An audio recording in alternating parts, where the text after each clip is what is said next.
have been able to play up to a point when you were actually promoted to Major General in 2010.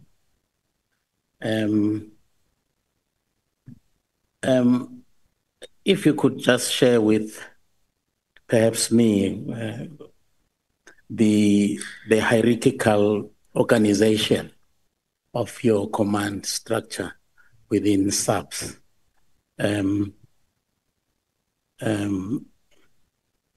Where does the source of authority actually reside in the South African police hierarchical order?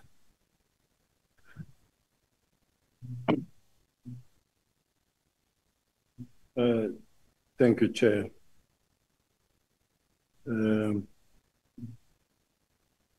I've got the structure of the South African Police Service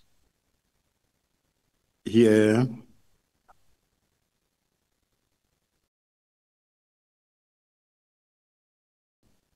Chair, I don't know. This is the document that I have.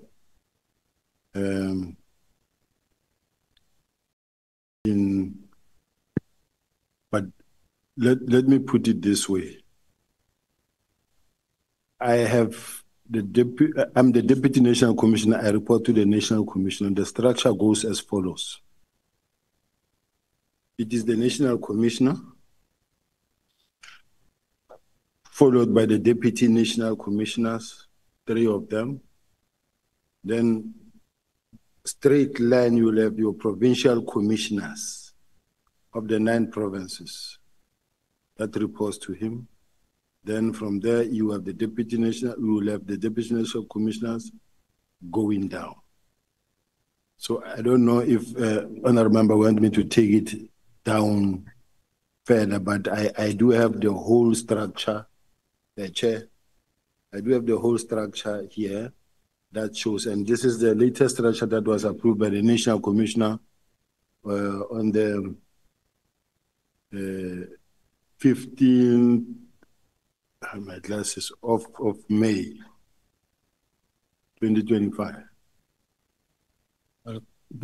Thank you. I think I will ask for a copy of that, and just to familiarize myself with that arrangement.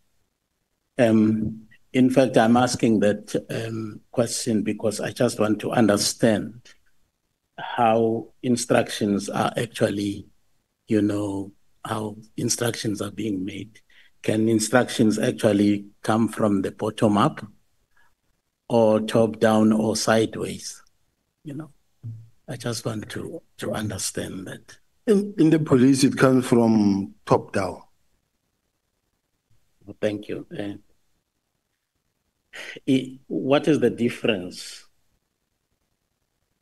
between the seniority in rank and seniority in service? Is there any difference in that? The seniority? There is a difference. There's only one thing, seniority in rank. Seniority in rank. Okay.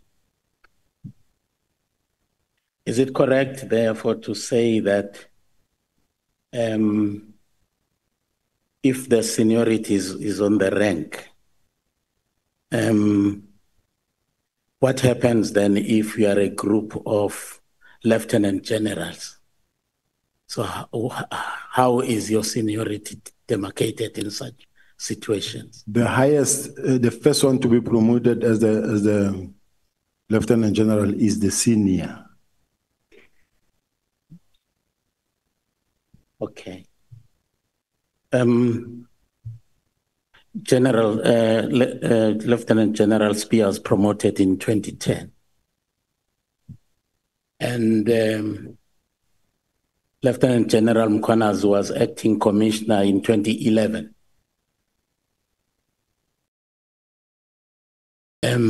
General Spear was Major General until 2023.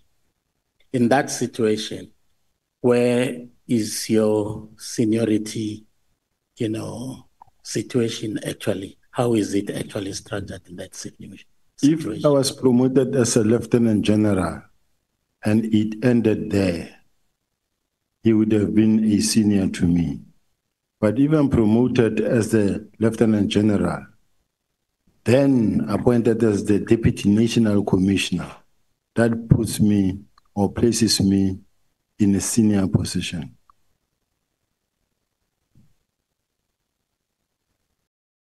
The same applies to, in 2011, just when he was 2 months or 4 months as a Major General, he was promoted to be the acting National Commissioner. And only to find that it can't happen. That's why overnight he was then promoted again to become a Lieutenant General so that he is able to then act as a National Commissioner. I understand that.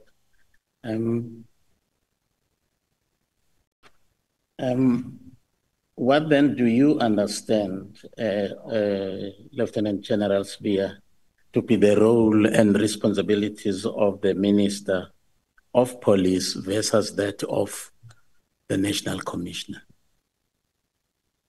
The National Commissioner, the Minister of Police job is oversight of the police and to determine policy and to advise the police on issues that needs to be attended to in terms of the constitution and playing a political oversight. And the National Commissioner is the one responsible for the South African Police Service now, who runs the operations, who manages the crime in South Africa, manage the resources of the police in the Republic, and determine all the operational needs of the police. Now, the establishment of the PKTT, was it a consequence of the operational, decision, or it was a political policy decision? It was a political decision that actually gave birth to the PKTT. In such situation, who actually established the PKTT? Was it the minister or the National Commissioner? It was the presidency who formed the IMC, Interministerial Committee, consists of ministers. And they came together to form that what we call Interministerial Committee, and led or chaired by the Minister of Police. Yeah, no, I understand that. There was even a steering committee, and all of that. But I'm just talking about the establishment of that task team, that group of people who were given specific assignment to go and accomplish. Who was that? Was it the minister or was it the National Commissioner? It will mainly be both.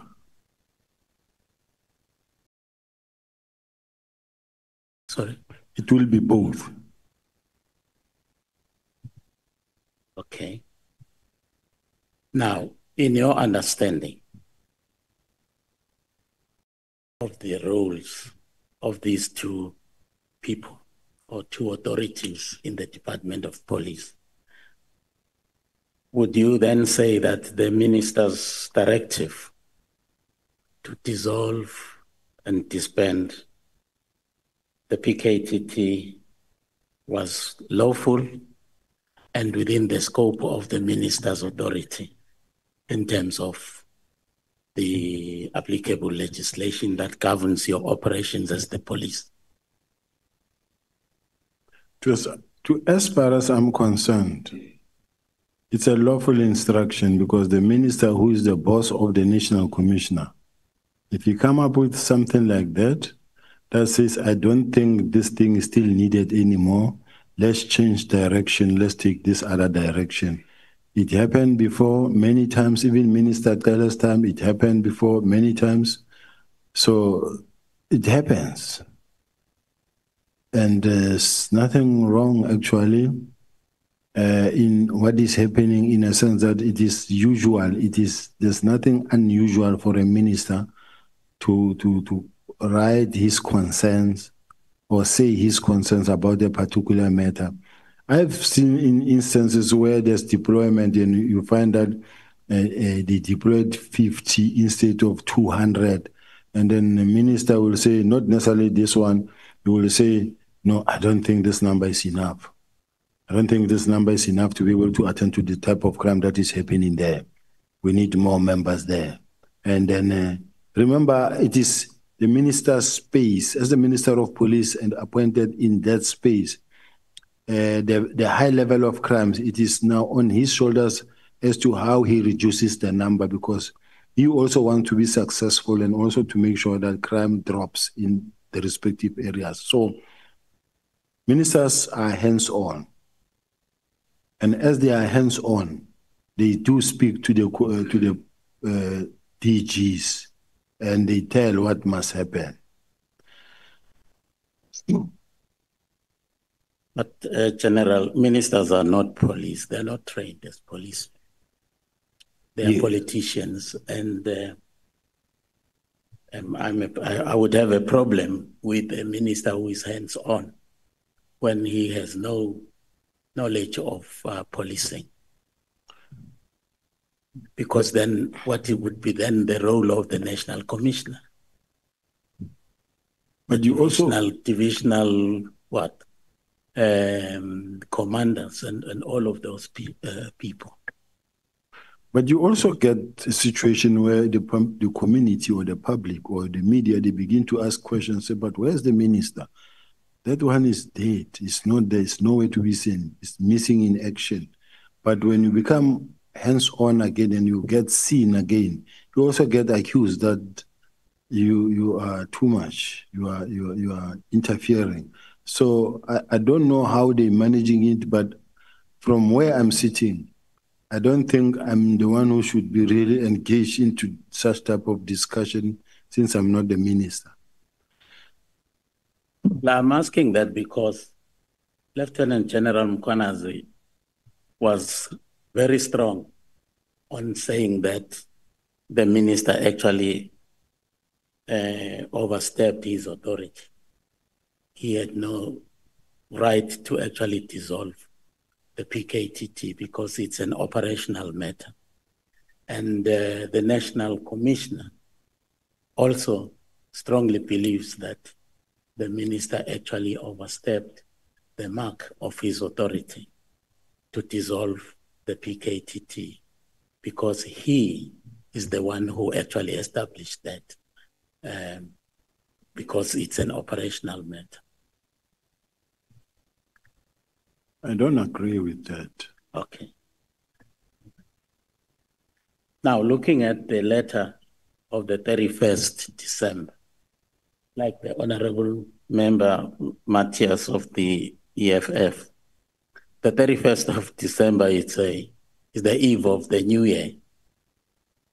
I suppose offices by 12 o'clock are almost empty. I understand that the police are actually working. The lower ranks of the police are on the roads, but in Pretoria, I can bet you my dollar I won't find any of you at head office at 12 o'clock on the New Year's Eve. But here is the minister at 17:40. He sends an email disbanding the PKTT. Now, Honorable Mkhwanazi, not Honorable, yes, General Mkhwanazi and the National Commissioner, in particular, General Mkhwanazi feels that no, somebody wrote the letter for the minister, and the minister signed something that he did not understand. What is your take on that? I still believe that General Mkhwanazi, he sees things. Sorry.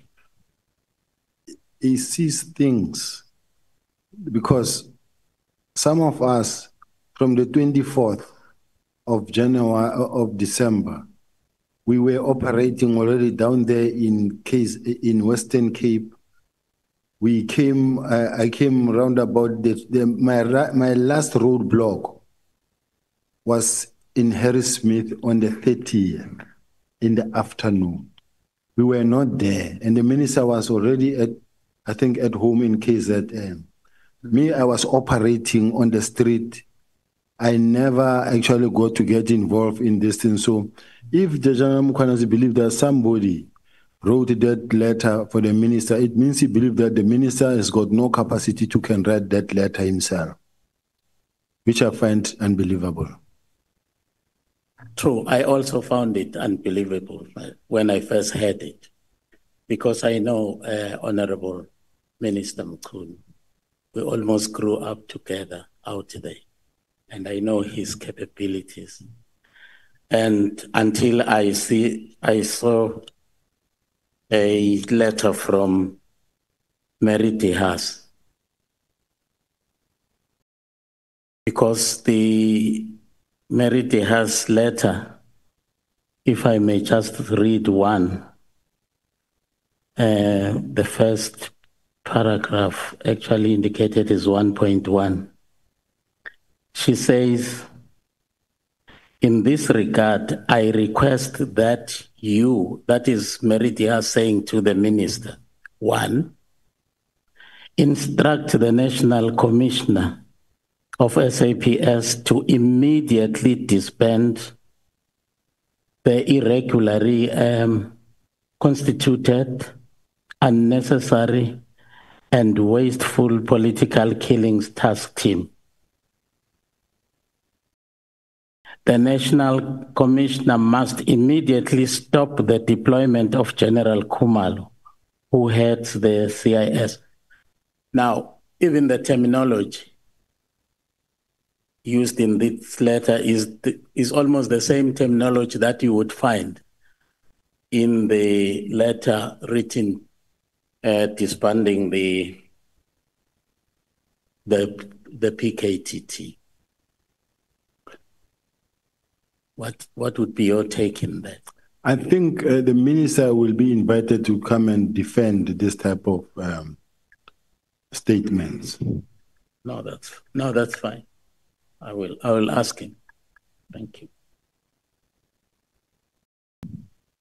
And then you saw this letter on General uSibiya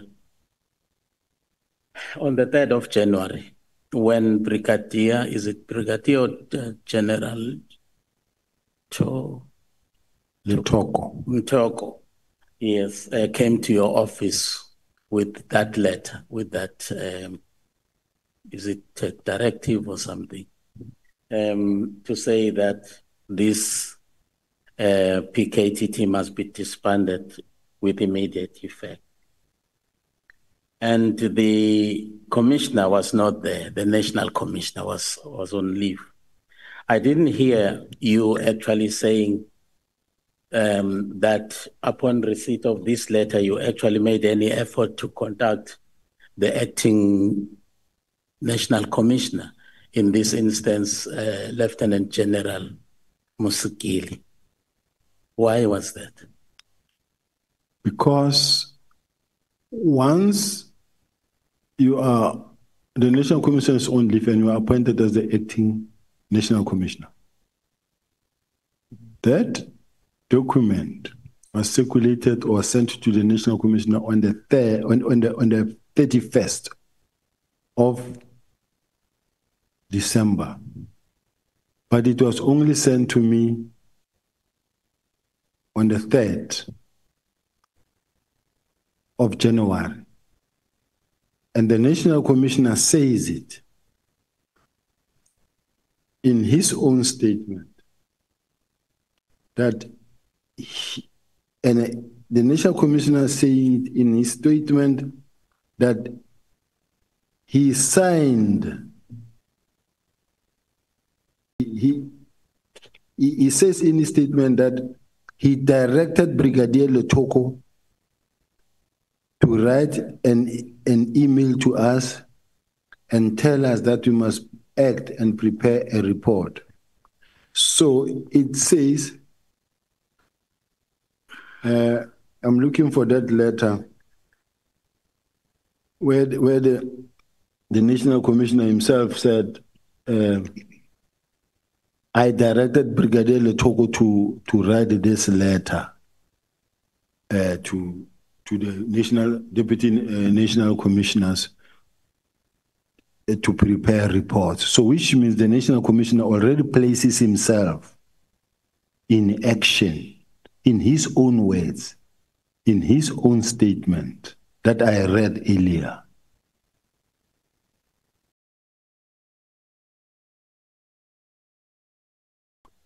Thank you. Well, in fact, I did say that the National Commissioner felt that he should have been the one to dissolve that. In fact, it's in his evidence in chief, paragraph 44, where he said the disbandment of the PKTT was an operational policing decision, and as such, should have been made by the National Commissioner. And I'm quoting directly from his statement. Now, on the 14th then of January, General uSibiya walked into the office of the National Commissioner. That was the day when he was actually back from, was resuming his duties after a 2 weeks leave. And then you walked in, General uSibiya, with a proposal to immediately and summarily actually disband PKTT. You already had a plan of how to go about implementing the minister's directive. I still refer back to the National Commissioner in paragraph 45 of the National Commissioner statement under oath to this committee. He confirmed that he did instruct. Let us refer to page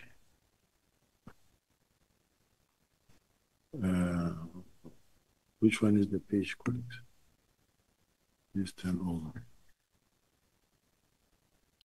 I'm looking for the statement, Chair, that I read earlier, where the National Commissioner said he did instruct Brigadier Letoko to write that statement. Had he not done so, he would have been accused of insubordination. So he did that because he otherwise, had he not done it, it was going to be regarded as insubordination. So, as far as I'm concerned, the National Commissioner acted within his rights, and even the judge asked him and say, even if it was a unlawful instruction, were you going to carry it out? And I said, no, if it's not a lawful instruction, I won't carry it out. But whatever that happened because the National Commissioner was in support.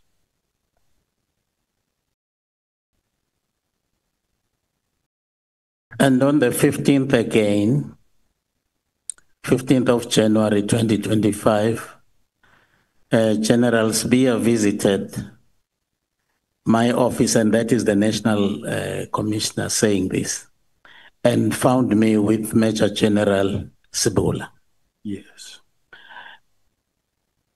And you actually briefed him on the revised plan because he was not happy with the original one. And he told you that, no.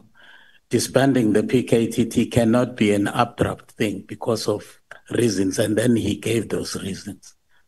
But then you came back the following day with the plan.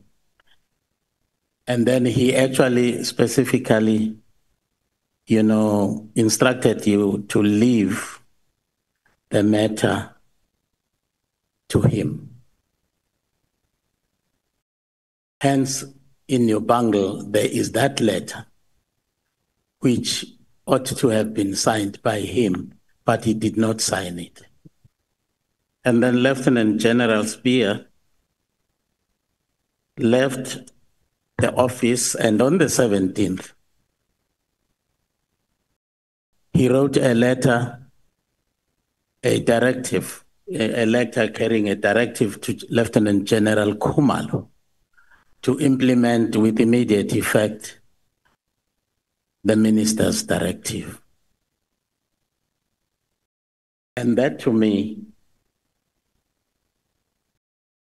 was defiance, because the National Commissioner had actually in no uncertain terms told you to leave the matter in his hands. But on the 17th, the Lieutenant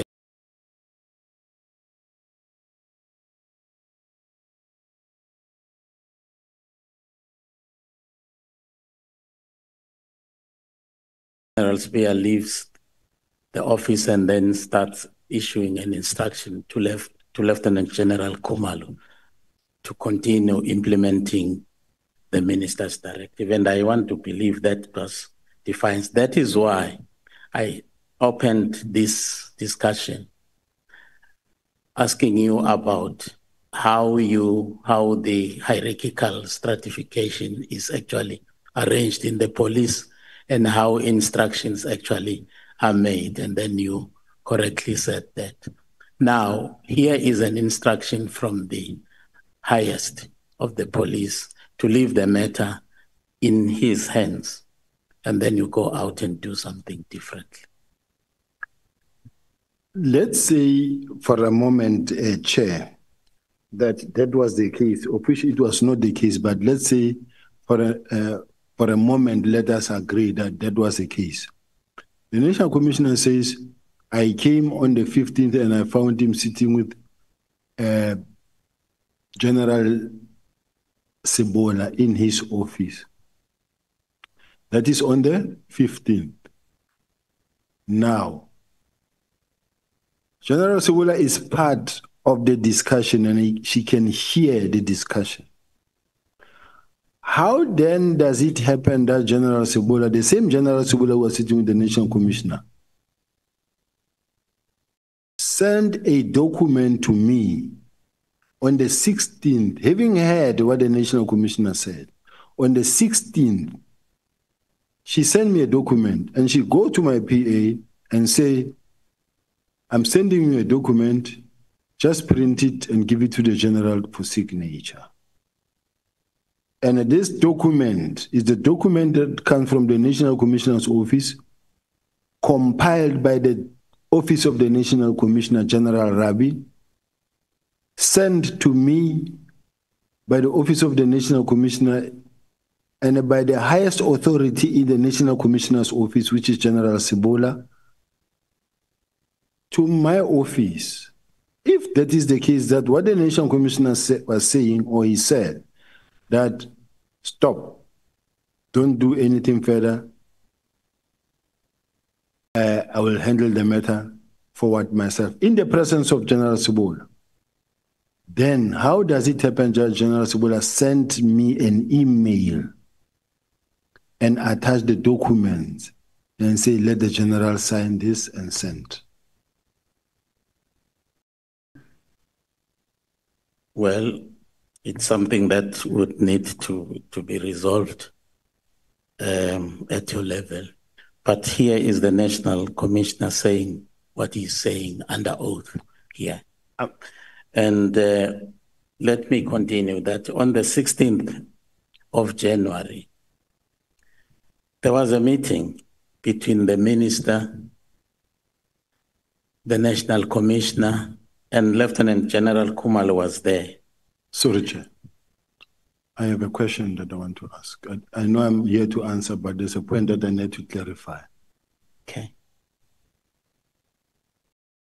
The honorable member says, here is the National Commissioner saying under oath that, and I put a document that demonstrated that, but the National Commissioner sent through the office of Sebola to my office. So we are sitting with two documents. This one comes from the National Commissioner's people. And here he's saying under oath that this is what he said. which is disproved by what I also sit with. Now, it needs to be clear that either what the National Commissioner said in his affidavit is not true, or I'm not telling the truth about this email. But I'm putting a position that says, despite the fact that the National Commissioner in his affidavit is saying, he told me to stop, but if he told me to stop, did General Sibola then act on his own accord by coming to my office and say, please print and give to the DNC to sign and send? So it's a problem there, because it shows that either myself or the National Commissioner, one of us is not being truthful. Thank you very much, Chair. Well, thank you. I was on this meeting on the 16th of January, 2025, between the National Commissioner and the Minister. In attendance was also Lieutenant General Khumalo, who was actually asked to provide the Minister with a comprehensive update, as well as an overview of the ongoing counterintelligence investigations. So they gave a report to the Minister, and in the report, there was a list of people, in particular senior SAPS officers associated with a criminal activity. And on the list that they provided to the Minister was the name of Lieutenant General uSibiya. Are you aware of that? Have you seen that report? I haven't seen the report, but I heard about it. Why would they list Lieutenant General uSibiya, include your name on the list of,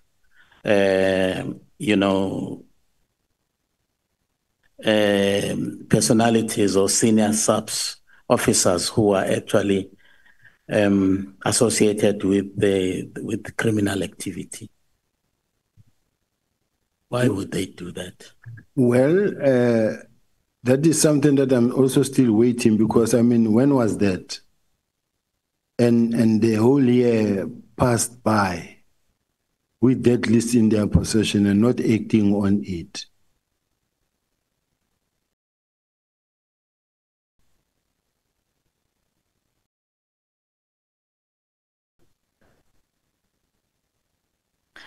Now, Lieutenant General uSibiya, do you actually believe, honestly, that PKTT had done a good job in resolving some of the intractable cases of political killings, particularly in KwaZulu-Natal? I did indicate that I agree, Chair. Okay.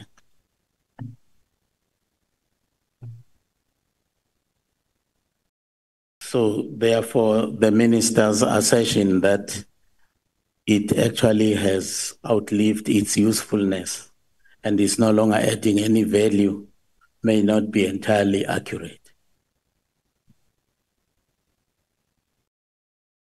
Not necessarily that it may not be accurate. The fact that it has done it in KZN, and they themselves, they presented that they have achieved the purpose for which they have been established for, and that now most of the districts have stabilized, only eThekwini district.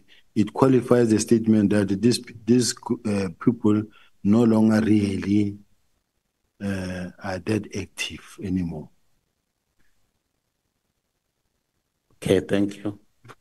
There was a function or a meeting in Cape Town attended by the minister.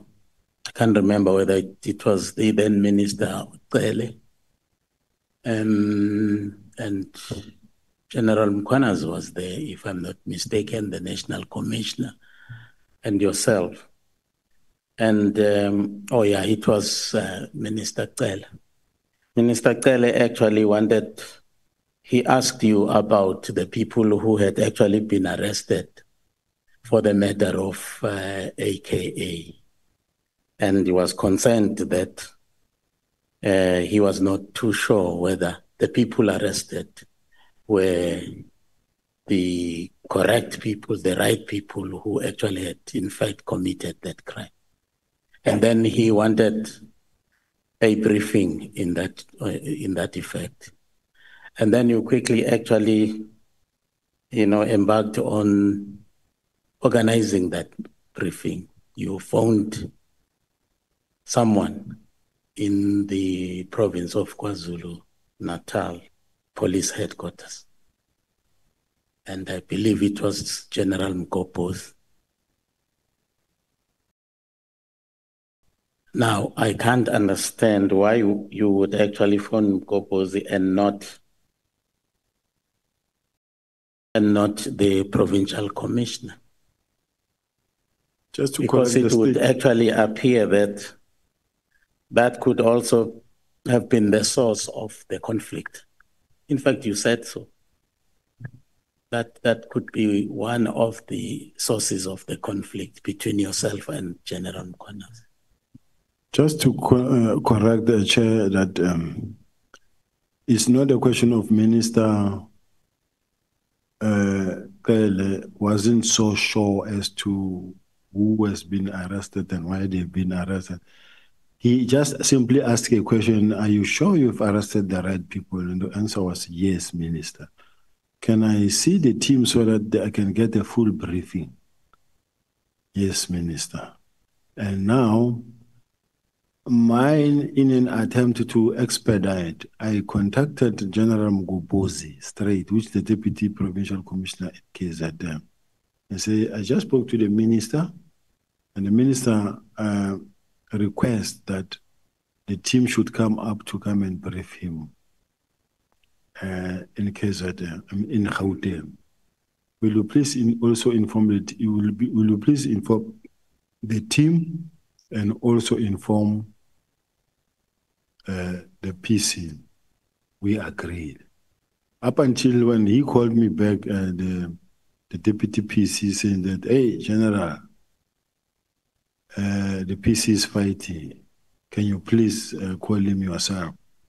And I did that with all the energy and the comfort, confidence I have, because we were not fighting with Noami nor General Mkhwanazi. We were just working together and we never fought. It was the first time that it happened. And the way it happened, it got out of hand. And that is what caused the first conflict. But the second conflict is a conflict that one will have maybe at the head office, either with General Kumalo or General Ntsiye. And you find that General Mkhwanazi get involved in things of head office. And as a result, you find that now the relationship is worsening instead of improving. But in me communicating directly to General Deputy Provincial Commissioner there, I did say to him, I apologize, but not that there was anything wrong. Because I was not giving an instruction. I said, please inform the team and also inform the PC.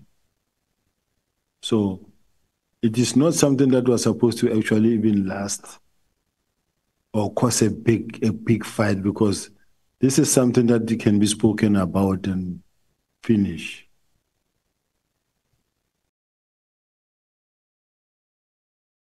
Okay, General, let's look at the Mokgotsi matter. You referred to Brown Mokgotsi as quote-unquote activist. Can you unpack that, activist? What do you really mean there? I think I've listened to a number of his videos where he said he was campaigning for this one, he was campaigning for that, he was talking about the current SG. But at that time, when I Googled him, I heard him even talking about when they were challenging former Premier Supra Mahumapelo. And then there was a mayor who also came out responding to Brian Mokhotzi's allegations and saying that Brian Mokhotzi, he would call them and wanting to know about wrongdoing in the city, in Mahikeng, and then also reporting certain things to the police. So there was a mayor who was doing an interview because he would want to know about either corruption that has been committed or whatever that is happening there, then he will report it to the next people. So that's how I refer to him as an activist in the Gauteng, because he says he's an ANC member.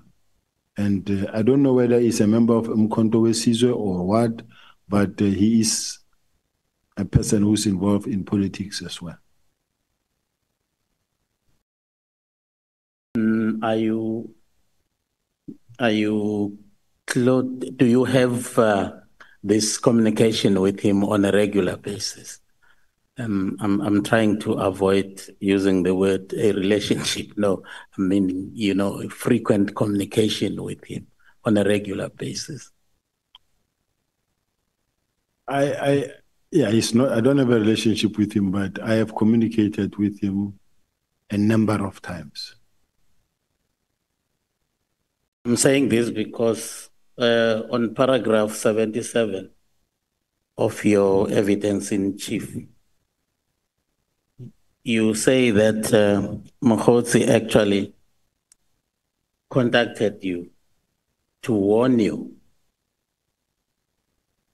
about some people who were all out, who were working hard to actually oust you from your position in SAPS.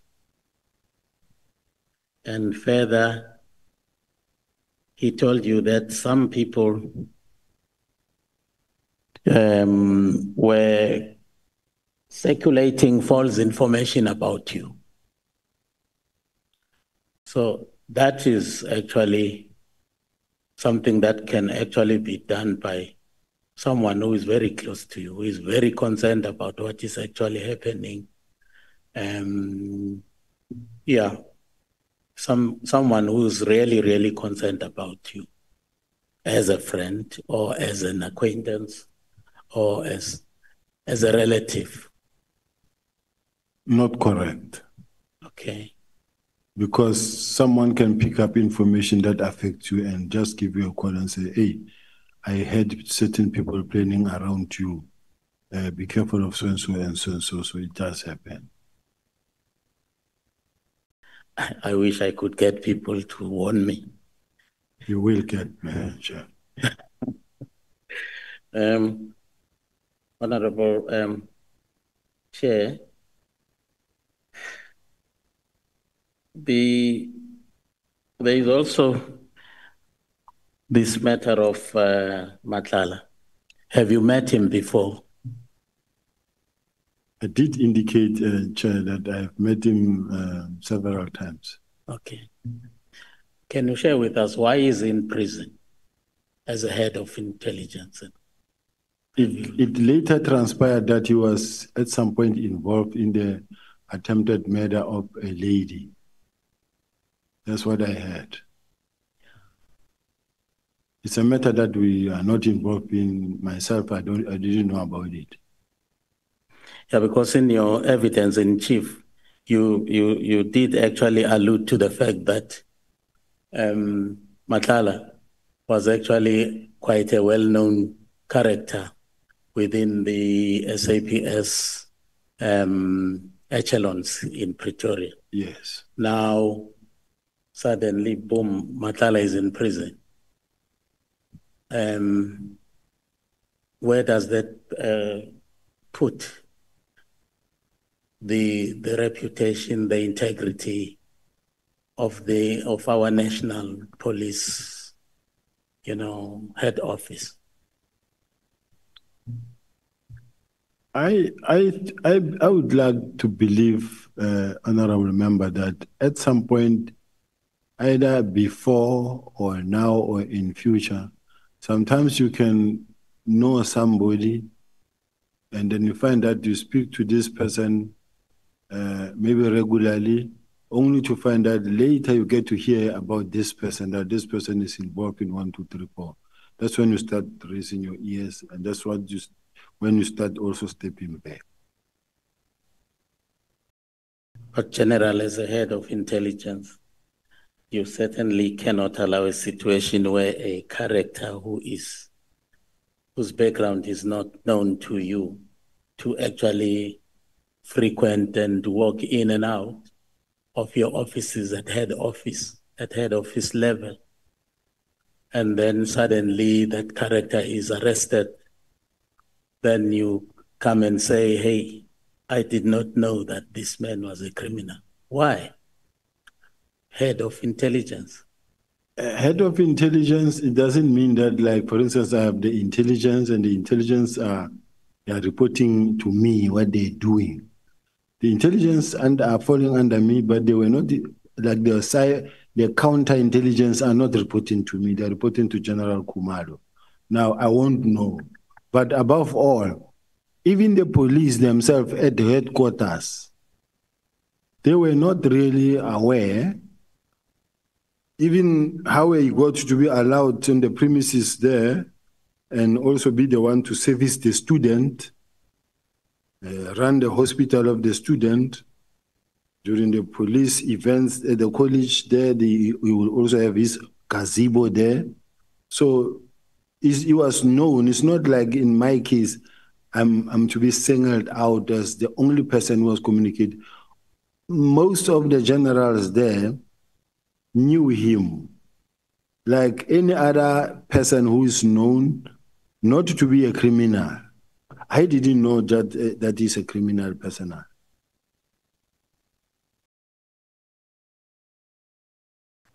I'm sure South Africans should actually be concerned about that. Really.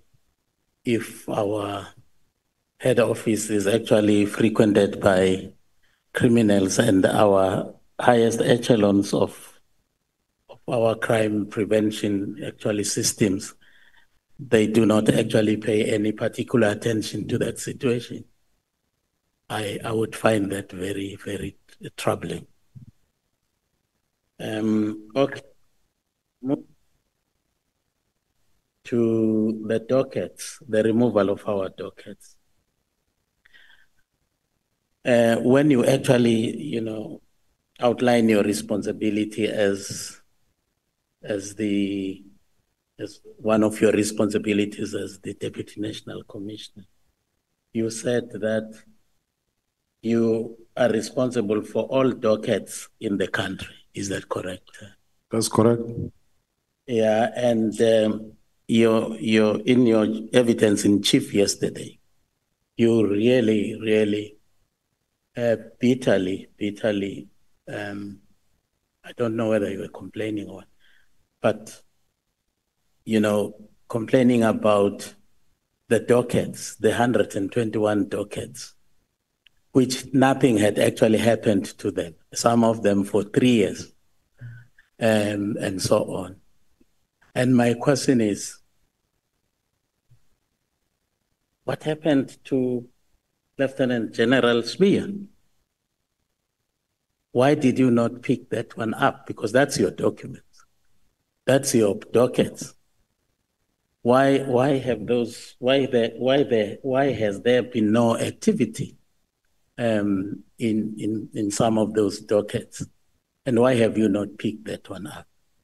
I think it was also explained earlier, Chair, that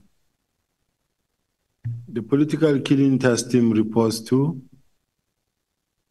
the project leader, who is General Khumalo, and only 5 people had to know about what is contained or going on in that thing, which is the Minister of Police, the National Commissioner, the project leader, General Khumalo, General Mkhwanazi, and maybe General Lebeya if he's available. But no any other person can tell you about what is going on in the PKTT. So even when you have to inspect dockets, I don't even think those dockets will be inspected because it's a closed book. Well, under normal circumstances, the management of a docket starts immediately after it's been registered. It's given to the detective who will actually investigate the crime. And then the commander of that detective has a duty to inspect that docket on a daily basis. And the station commander also has a duty to look into to all the dockets in his station, I would imagine every month.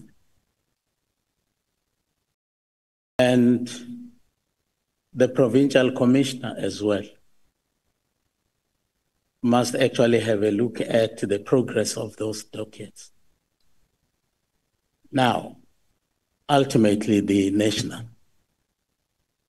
Now, all of these people for the last 3 years have done nothing in those dockets. You know, where does it put us as the community, as South Africans, when we are going to have dockets lying out there and nobody pays any particular attention to them? Lieutenant General uSibiya is not there. The provincial commissioner is not there. The station commissioner is not there. The commander of the detectives aren't doing nothing about it. Where is the problem? Chair, I still believe that the dockets of the PKTT were a closed subject, and nobody can or could actually access those dockets because they belong to the PKTT. The reason why it is kept as a closed grouping, nobody can access it. So it's not a question of why didn't we inspect such docket? They are there and they are managed by PKTT, including General Mkhwanazi. If ever there's someone who was supposed to be asked that question, it's General Mkhwanazi and General Kumalo.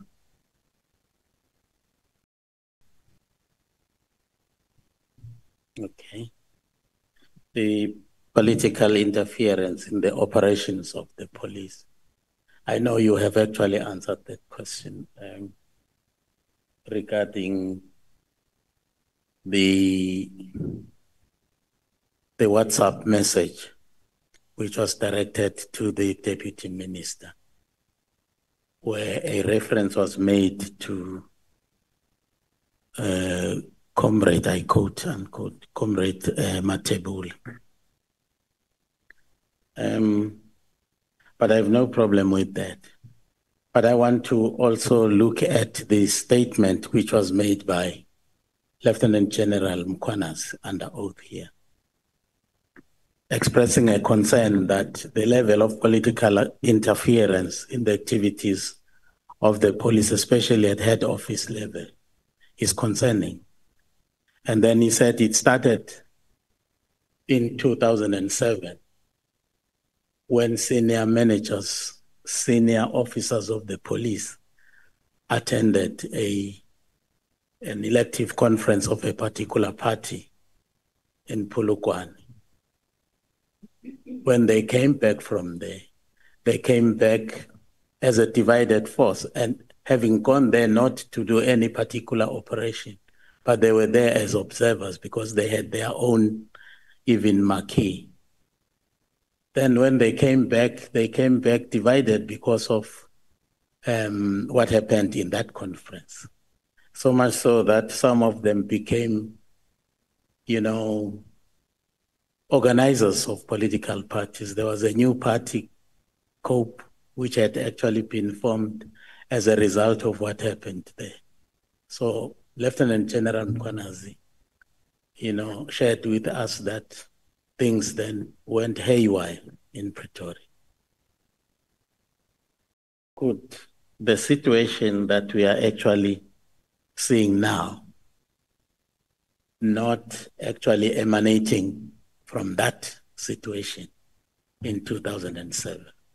Personally, Because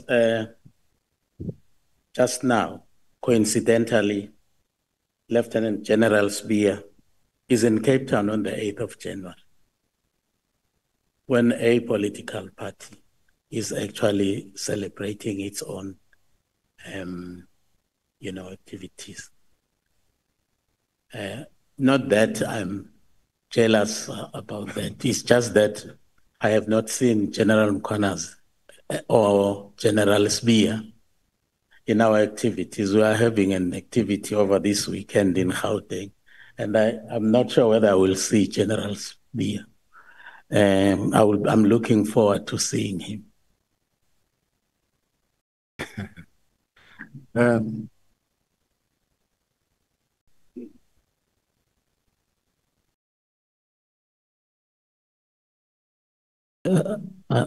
Do I still have my 10 minutes? Okay.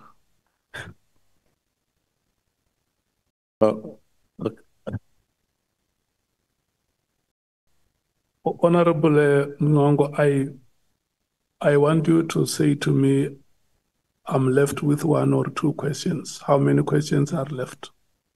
Two, Honorable Chair. Including the one that you have just asked. Yes. Okay. Yes. May we run very quickly, General uSibiya, and respond. The honorable member has commented about their activity which is happening this weekend. Chair, when General Mkhwanazi made this press briefing on the 6th of July, he spoke about political interference. In my mind, he was talking about the fact that there is interference in relation to the disbandment of the political killing task team. But to go back as far as 2007, go dig old things there and talk about 2011, the late Minister Natim Mthethwa, I find it unfortunate. And I don't really think we should be looking as far back as that, because that is history. That doesn't belong here in this platform. We can't be talking about political interference, talking about something of 20 years ago or 15 years ago. It's really a waste of time. However, when you talk about political interference, and he's talking about that, what the minister is doing in relation to the 121 dockets, this is where I think is relevant. And I still believe that the 121 docket is not as a result of political interference. It's a plan they made themselves to say this is what will happen, and it will disband in phases. And the first phase will be to take those dockets to the following. And whether this is political interference, the minister will come and account to this committee on that part. The last question I have, Honorable Chair, is just a direct question. Do you believe in the and respect the leadership and authority of the National Commissioner?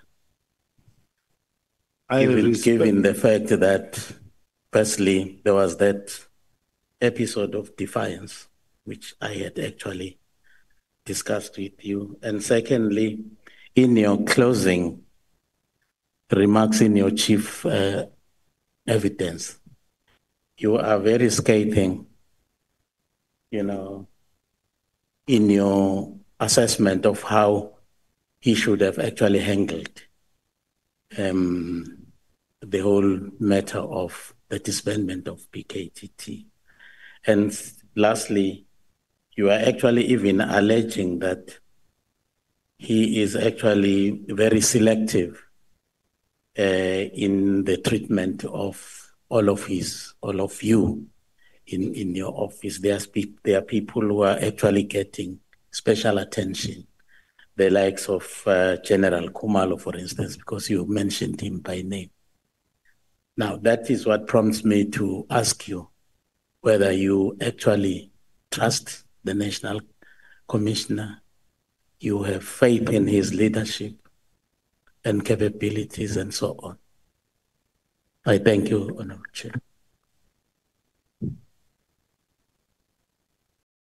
Chair, I have full confidence in the National Commissioner, and I still believe that the treatment is not the same. I am a disciplined member of the South African Police Service, and I subject myself to his authority. Where I am sitting, I have never defied the National Commissioner, not even once. Even in our meeting with the minister, the minister asked a question and he said, no. In my case, General uSibiya never did anything. He never defied me. Nobody can defy the National Commissioner. He's allowed. He will, the more you can take that chance, it will be your last day there. All of us, we know you will not defy the National Commissioner.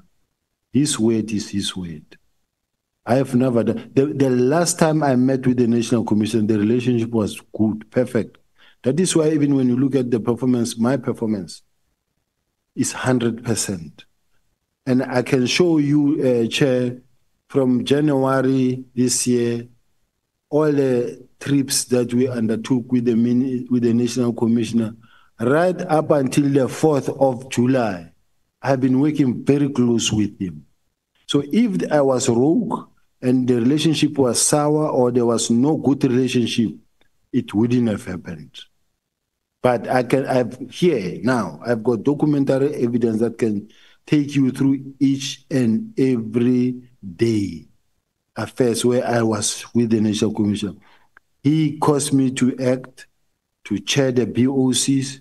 He sent me to Parliament to represent him. He sent me to big meetings to go represent him.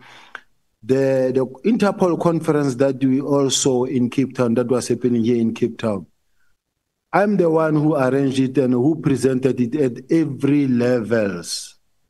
Even though I was not there to enjoy the fruit of my hard work, but I am the one who did the job. So I'm just trying to say we worked very hard under the National Commission and we were pulling as a team. And the last, when there was a march by MK, possible march in KZN in support of General Mukwanazi, the National Commissioner said I must be the one to go and receive the memorandum. He was sending me there.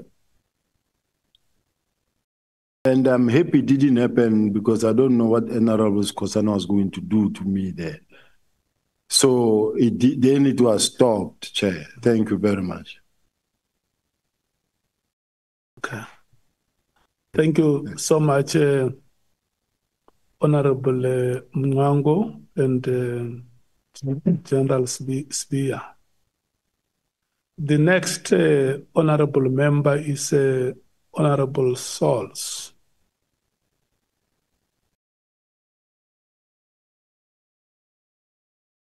Thank you very much, Chairperson and General. Like I do with everyone, I want to reassure you that I have no bias. I would pose questions to you for issues of clarity. Some of my colleagues has covered a whole lot of things that I think there are clarity on it. So I will just focus on the things where I think I need clarity on. But I will treat you the same as other witnesses, and will take a position after the entire process is over. So let me start by saying thank you. As a patriotic South African, your rank, you as a police officer, thank you for your service. We're going to begin with a controversial issue that was raised in testimony, where General Mukwanazi testified that members of crime intelligence has advanced equipment that can access people's WhatsApps and deleted messages.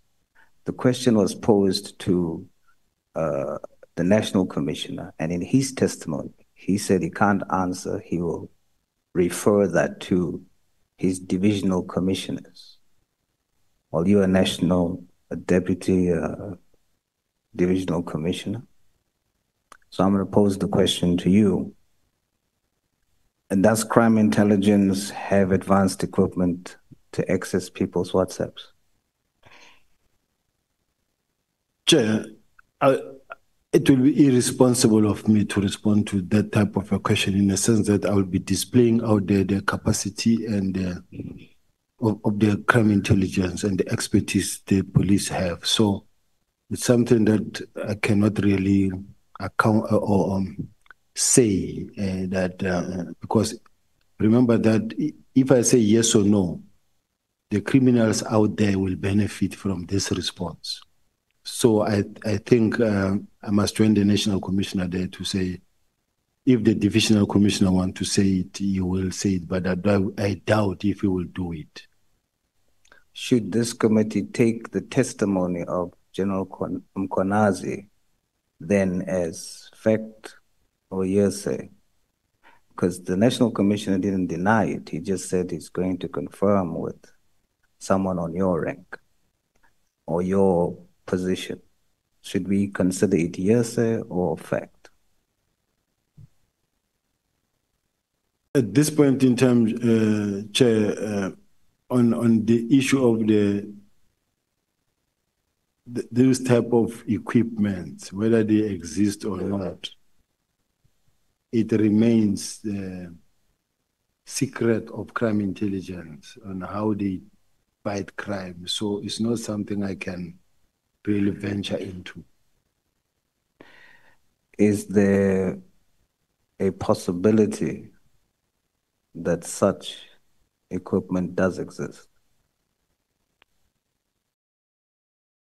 It's the same question that where we come from, Chair, that I cannot really respond to that type of a question, Chair.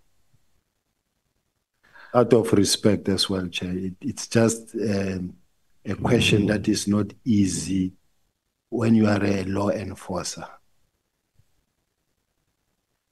There are allegations around that issue that such equipment does exist and it is an outsourced equipment, and the outsourced company is a family member of a former minister. Is this allegation true?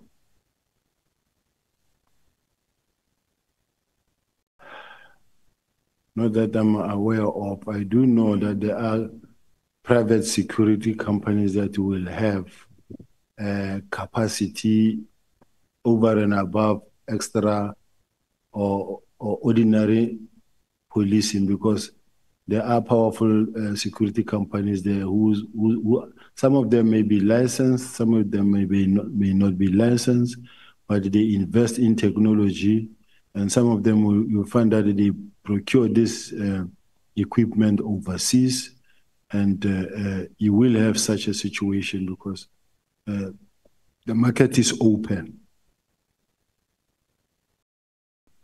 Is that a yes? It's a complicated one for me, Chair. General, on security clearance, do you have security clearance? Yes, I've got it here now. Does General Mkwanazi have security clearance? I heard him saying he doesn't have it. Does those who are investigating you have security clearance? I don't think so. In the Western Cape Provincial Commissioner, he doesn't have it. In layman's terms, explain what are the implications of investigating without security clearance. Security clearance is not a requirement for an investigation, but if you are a senior manager who comes across or who is expected to deal with top secret document, depending on the level of classification, you are expected to have a top clearance, top security clearance. Because let's say, for instance, you're a provincial commissioner. You deal with matters that some of them are classified and highly classified. I cannot imagine if there's a top secret document that comes that must be discussed. The provincial commissioner will say, hey, this one I can't work on. I don't have a top clearance certificate. I can't even read it. It must go somewhere. It is expected that all the provincial commissioners, they must have security clearance, top secret clearance certificate. Does General Mkwanazi access these type of top secret information without a security clearance? Well, some of the things that he mentions, because General Khumalo reports to General Mkwanazi, some of the things that he mentioned may tell me that he does have access as well. Just hold it, the Honorable Souls, Honorable Ngola. Chair, I think the General, in responding to Honorable Sol, says General Khumalo reports to General Mkwanazi. I think it's a bit tricky and a bit confusing because our understanding is that General Khumalo is the head of crime intelligence. General Mkwanazi is the provincial commissioner. In terms of the line duty, I don't think it's supposed to be like that. I'm not sure. We're a bit confused by that, maybe if. Yeah, not the General can clarify it.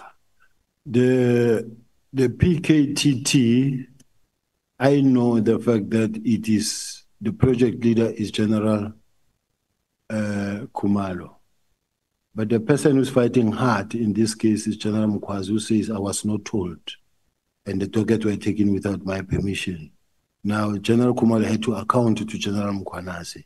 So when it comes to the PKK, General Khumalo reports to General Mkwanazi. That is why General Mkwanazi is the one who's on his feet and fighting for this process. Hence, I'm saying he reports to him. You want to make a follow-up? Understood it. Is it the official reporting line duty or it's something else that is out of the ordinary? Well, it's the official because it was done so officially. This is how it was designed, that he will report to General Khumalo. To General Mkwanazi. Okay. The member is satisfied. Before you proceed, Honorable Souls, did I also hear you saying that the head of the Western Cape also does not have a security clearance? Yes. When you say the head, you mean the provincial commissioner? The provincial commissioner. And who else, apart from the two? I don't know about the others. These are the two that you know? These ones I know because I have been involved with them, or they've been involved in my matters at least. So the question that Honorable Souls asks you, and you respond by saying that yes, General Khumalo reports to General Mkwanazi, so he may have access to this type of information. It may be happening elsewhere. When I listen to General Mkwanazi both at the commission, judicial commission, and here in the ad hoc, he will every now and then throw in what they are busy with and that they are about to effect arrest. And he talks about things of counterintelligence. He talks about things that come from the intelligence space. He talks about things that, just like Brown Mohosi will tell you about information that belongs in the intelligence space. But General Mkwanazi will tell you about something that belongs in the intelligence space himself. Yeah. When I ask this question, General, is to establish understanding whether a provincial commissioner like the one you have in the Western Cape or elsewhere in the Republic who does not have security clearance, is it possible that such incumbents may also have access to that information without them being cleared? Yes, they do have access without them being cleared, because there's no way as a provincial commissioner you can run a province and you don't come across documents of a top secret nature. Whether you deal with issues of parliament, whether you deal with issues of a matter, a sensitive matter that is classified as top secret, as a provincial commissioner, you will deal with such a matter. I cannot believe that the whole 5 years will go without you having seen a single document that is classified as top secret, you being the provincial commissioner. But the bottom line is that they don't have security clearance. That is the point that I wanted you to confirm. I'm handing back to Honorable Souls to continue. Should this be allowed, General?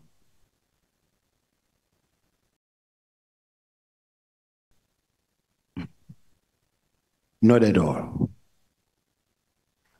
Who is the person allowing them to do this without clearance?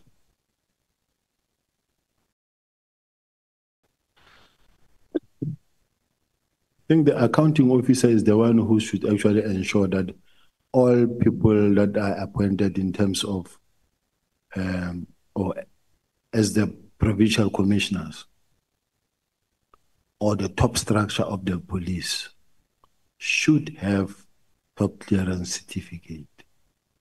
Who's the accounting officer that you're referring to? It's the national commissioner. General Mkonazi testified that the Premier Lesufi created a crime prevention unit that was illegal. Was it illegal? I heard him when he was testifying that, and I do know that there's a matter that was actually discussed in one of the POCs. And as far as I'm concerned, it is not illegal, because if it was illegal, I don't think the president would allow the premier to go and continue with something that is illegal, because this is crime fighting and these are enough boots on the ground. They are force multipliers. But in fact, I do know that he go in the meeting, he went to an extent of saying to the national commissioner, just say the word and I will effect arrest. Okay. And I can safely say that I raised it. The minutes are there. I did say, but you can't say you can arrest anybody there, because the bottom line is there's no way the premier can implement something that was not authorized, because it is firstly job opportunity. Secondly, they play a major role in making sure that they fill up the street. Every corner you come across them, and there's crime prevention. And when you look at the resources and the capacity they are bringing in fighting crime in the city of Joburg, you will realize that the situation has changed, especially city center where crime was rife. It was rough to go downtown to be in the city, but since their appointment, they are working and crime has reduced significantly. General, you just said in a meeting, I heard him say, just say the word, I will effect the arrest. Which meeting?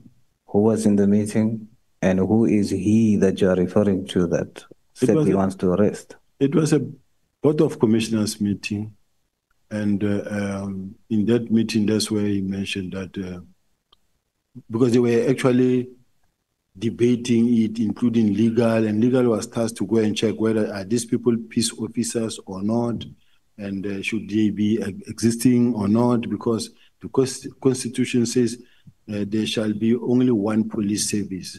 They were saying these people cannot be appointed because one moment you're going to have a situation now where you will have to, or you will be expected to convert them into police officials. So he was saying that these are illegally established.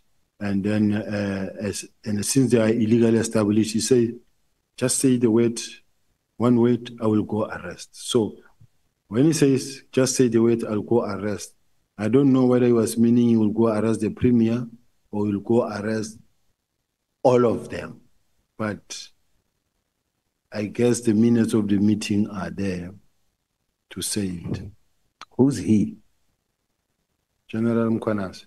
So General Mkhwanazi, in a meeting discussing this, says to the National Commissioner that he should just give the word and he'll go arrest. Yes. And what stopped, or did the arrest happen? What stopped? No, it couldn't happen because the legal services was assigned to go and check the statute, the law, what the law says. Can these people be regarded as peace officers? And I think it was ultimately done where they were sworn in as peace officers. So there are... Okay, Honorable Souls. May I take you, Honorable Sangwen? Yes, sorry, just a clarity-seeking question. General, which meeting are you referring to? And am I hearing you correctly that the KZN commissioner said he would arrest in Gauteng? Yes. Oh, sorry, which meeting? It's a POC meeting, if I remember very well. But it was a meeting at the college where it was provincial commissioners and other senior officials. Are you satisfied, Honorable Member? Thanks very much, Honorable Souls. You may proceed. So, General, there are occasions then where General Mkhwanazi asks of the National Commissioner first whether he can effect an arrest, or informs the National Commissioner before he effects an arrest. He was not informing him before he can effect arrest. He was just saying, just say the word and I'll effect arrest. But I'm trying to establish the type of relationship that he would say before he goes and arrest. He would inform or ask. He would, and he should, because remember, he's from KZN, he's not from Gauteng. So whatever that he does in Gauteng, it should be with the permission and the knowledge of the National Commission. I'm asking that because yesterday, not yesterday, when I interrogated the National Commissioner and asked this question on the search and seizure or the arrest for yourself, the National Commissioner said he didn't know about that, or that he doesn't know about arrests. So you saying that it's protocol to inform him? Yes, to say he didn't know, we'll never buy into that. Where was the members from who went to your house to arrest you, but ended up just seizing property? All of them from KZN. Who sent them? I know it's General Mkhwanazi, because people like Brigadier Kunene, the members that I was investigating this case of AKA with, they were there as well. So it's all a team from KZN. So based which on what, is unfortunate, though. So based on what you just told me, General, you're saying the team that came to your house is coming from KZN? That is correct, Chair. May proceed, Honorable Source. So General, based on what you just told me about the National Commission knowing or not knowing, are you saying with that that General Mkhwanazi, as you claim, was the one who sent the members, would have told the National Commissioner of such a arrest or search and seizure? That is correct, Chair.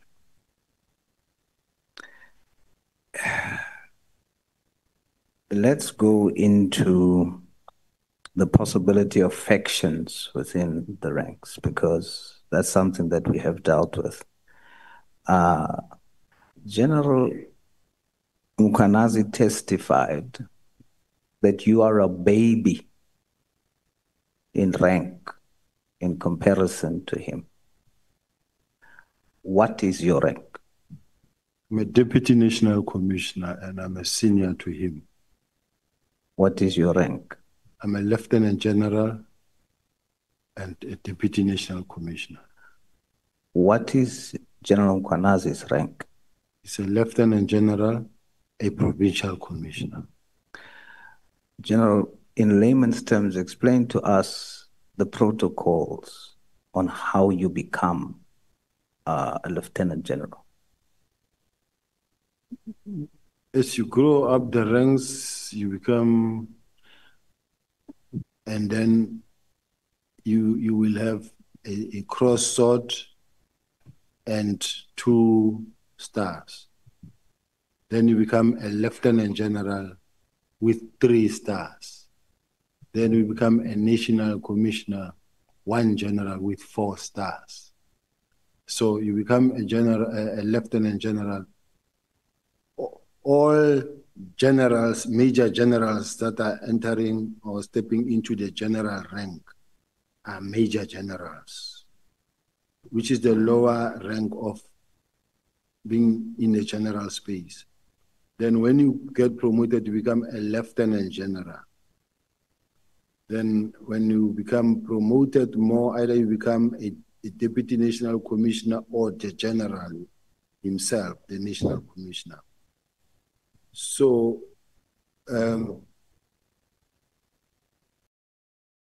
let's understand from this point, when General Mkwanazi was appointed as when he was appointed as the major general, I was already a general. And then in 2 months, 3 months into his newly appointed position, he was appointed as the acting national commissioner, which could not happen. And even when he walked into the door, the lieutenant generals and deputy national commissioner could not even stand up to salute because this is their junior. But for him to be considered and really be put in a position to can act, overnight he was then promoted to become a lieutenant general. I guess others were saying he's a baby, but he became that lieutenant general, and he was then able to act as a national commissioner. He has since then become the lieutenant general over the period of time. In 2011, that is when this happened, right? Where he was appointed the acting national commissioner. And you are saying that there wasn't a normal process of him going from major general to lieutenant general. It was merely because he was appointed acting national commissioner, and that's how he got the rank. Yes, lieutenant general. It compelled the then president to really also overnight bring him up quickly, because he could not become acting from major general. According to the General Mkwanazi's testimony in the Judicial Commission section, page 9, at section 15.3, he was section head in 2011. From 2025 to 2011, he was section head, Special Task Force. And then in 2011, he was component head for specialized operations for 7 months only in 2011. What is the difference between section head and component head? Component head, you are in charge of the whole component, and the whole component, it will have different sections. It will have a section that deals with fleet, a section that deals with Amari. I'm giving you an example. It will have a section that deals with, I don't know their structure within task force, but the section heads are under a component head. Component head is one leader who is running the whole component. In my case, I have component heads. Having component heads, serious and violent detectives, CSI, you will have organized crime, you will have commercial crime. But under commercial crime now, then you will have section head of the different roles. The one will be cybercrime section head. The one will be, let's say, section head that deals with counterfeit goods. Section head that deals with this. So the difference between section head and a component head is that component head is above a section. So he gets this bigger position that he only stays in 7 months and then gets to become the acting national commissioner in 2011. Yes. So from a junior to the most senior. Yes. Basically. Yes. Are you aware that General Masemola was the deputy provincial commissioner until 2010, and in 2010 was then transferred to Pretoria? You aware? I am aware, not that much of his career, but I know that he was here and then as a deputy national commissioner, and then from there removed as a deputy national commissioner, made a provincial commissioner in Limpopo, and then later come back again up until when he was appointed as the national commissioner. So a year later, General Mkhwanazi becomes acting national commissioner. Do they now work at the same place? The now national commissioner and General Mkhwanazi now works at the same place in 2011. Now the national commissioner is the national commissioner of the police at head office. This is where General Mkhwanazi was. But after General Mkhwanazi was removed, he was replaced by General Ria Pierre. And then after General Ria Pierre, another national commissioner followed. Okay.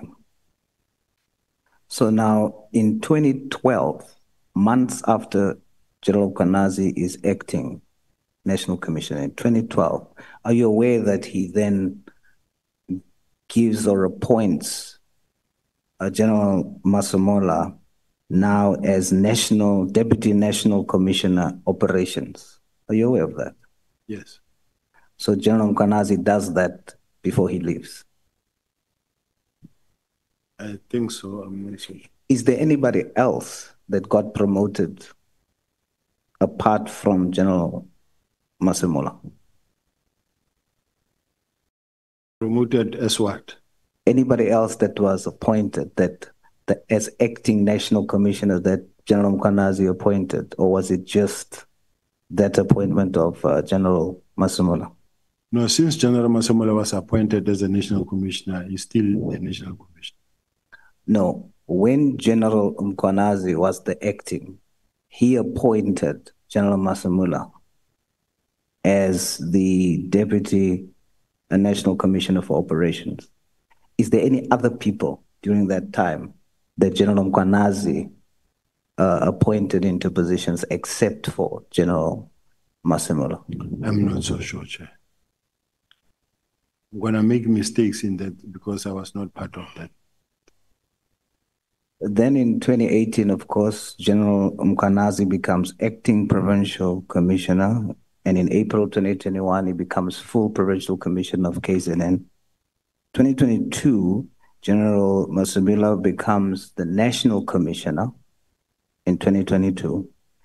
And then in the same year, are you aware that he then appoints General Khumalo in 2022 as the divisional head for crime intelligence?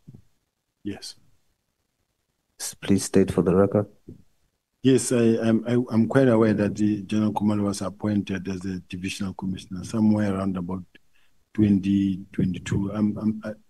I don't have his CV, and I may not be accurate. So, General, as a trained investigator, would you say this is a pattern of friends promoting each other?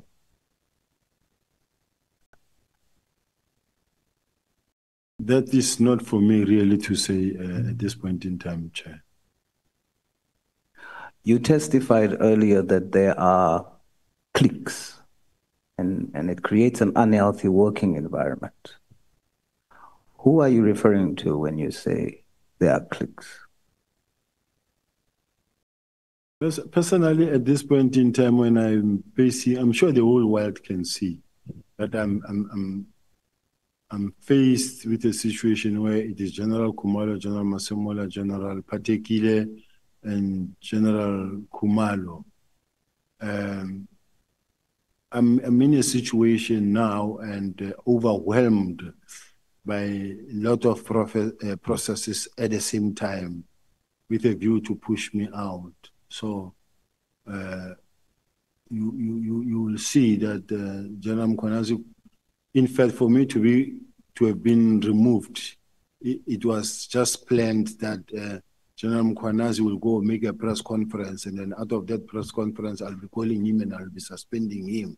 And then I get suspended, and after I get suspended, then General Patekile comes, he clears General Khumalo from the investigations that they were arrested for, and then in my case, General Khumalo conduct a short investigation and then recommend that I be charged, and then from there,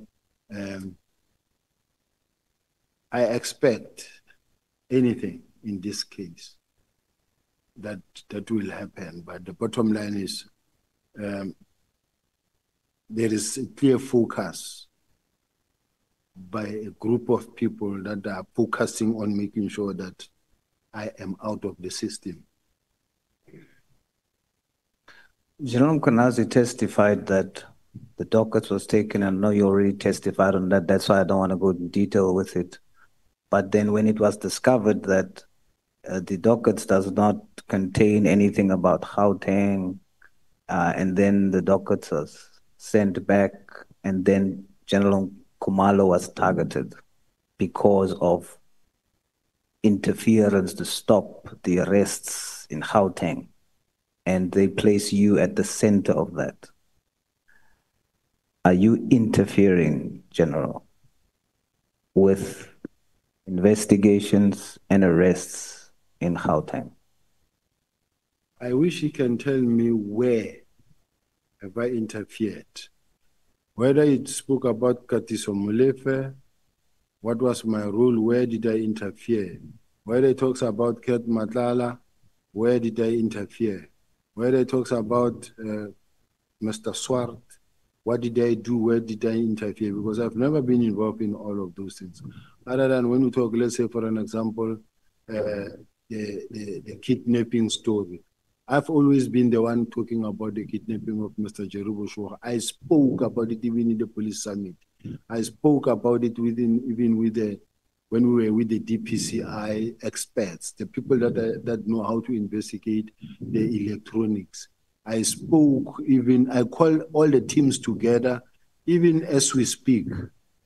I know General Mkhwanazi did make mention of the fact that the mother of Jerry Bushwa contacted him, but I can also say that I was contacted by the brother-in-law of Jerry Bushwa, who came, who's the brother to the wife of Jerry Bushwa, who came to me, and he works for the presidency. He came to my office and said, please, General, assist.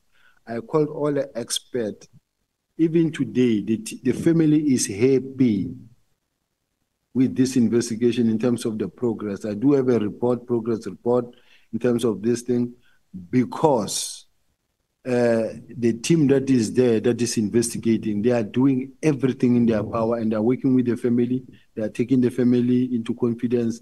Every piece of feedback is given to the family. So I just want to indicate to South Africans that even this thing of Jerry Bushwa, I try my best to contribute, leading towards my retirement, to work hard. I cannot spend 37 years in the police to only to come and mess up my career towards 2 years later at the door out, and then I mess everything up. I can't do that. But thanks a lot, Chair. I have 2 more questions, Chair. General, you said that the PKTT is doing a good job, but they can do better. Please explain what you mean by a good job that they are doing and what you mean by they can do better. When I'm sitting with the 121 delegates that I'm sitting with now, that shows that delegates that had been sitting gathering us for almost since 2018, 2019, 2020, 2021, 2023, 80% of those delegates. It tells me that no work was done. They can do better. That's number one. Number two, if they were saying to me that these political killings that are taking place in the country, in the whole country, they are hard at work and they are arresting all these people throughout the country, but that is not the case. That is why it's called a KZN team. Otherwise, it's not supposed to be a KZN team. If there's a political killing task team, let it be a national task team. And it shouldn't be managed from KZN. If it is to manage for the whole country, rather appoint and put it in the system, whether you're making it a unit or what, but let it be a proper unit that is in the structure and that is taking care of the political killings throughout the country so that the whole country benefit, not fighting that there's a PKTT in KZN. Every now and then we apply for budget, millions to go down there that are being managed down there by General Mkhwanazi and General Khumalo. That is an unacceptable situation. Is the top structure of the South African Police Service divided?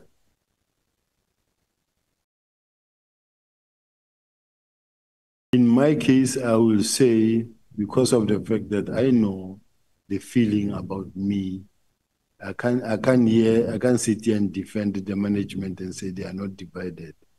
Here am I find myself outside. Here am I find myself resources of the state being used against me. And here am I find myself overwhelmed by many processes at the same time that takes money away from me and the security of my family also compromised. General, as I close, those divisions, it's not just costing you, it's costing 65 million South Africans. It is putting us at risk, and we all depend on you to keep us safe.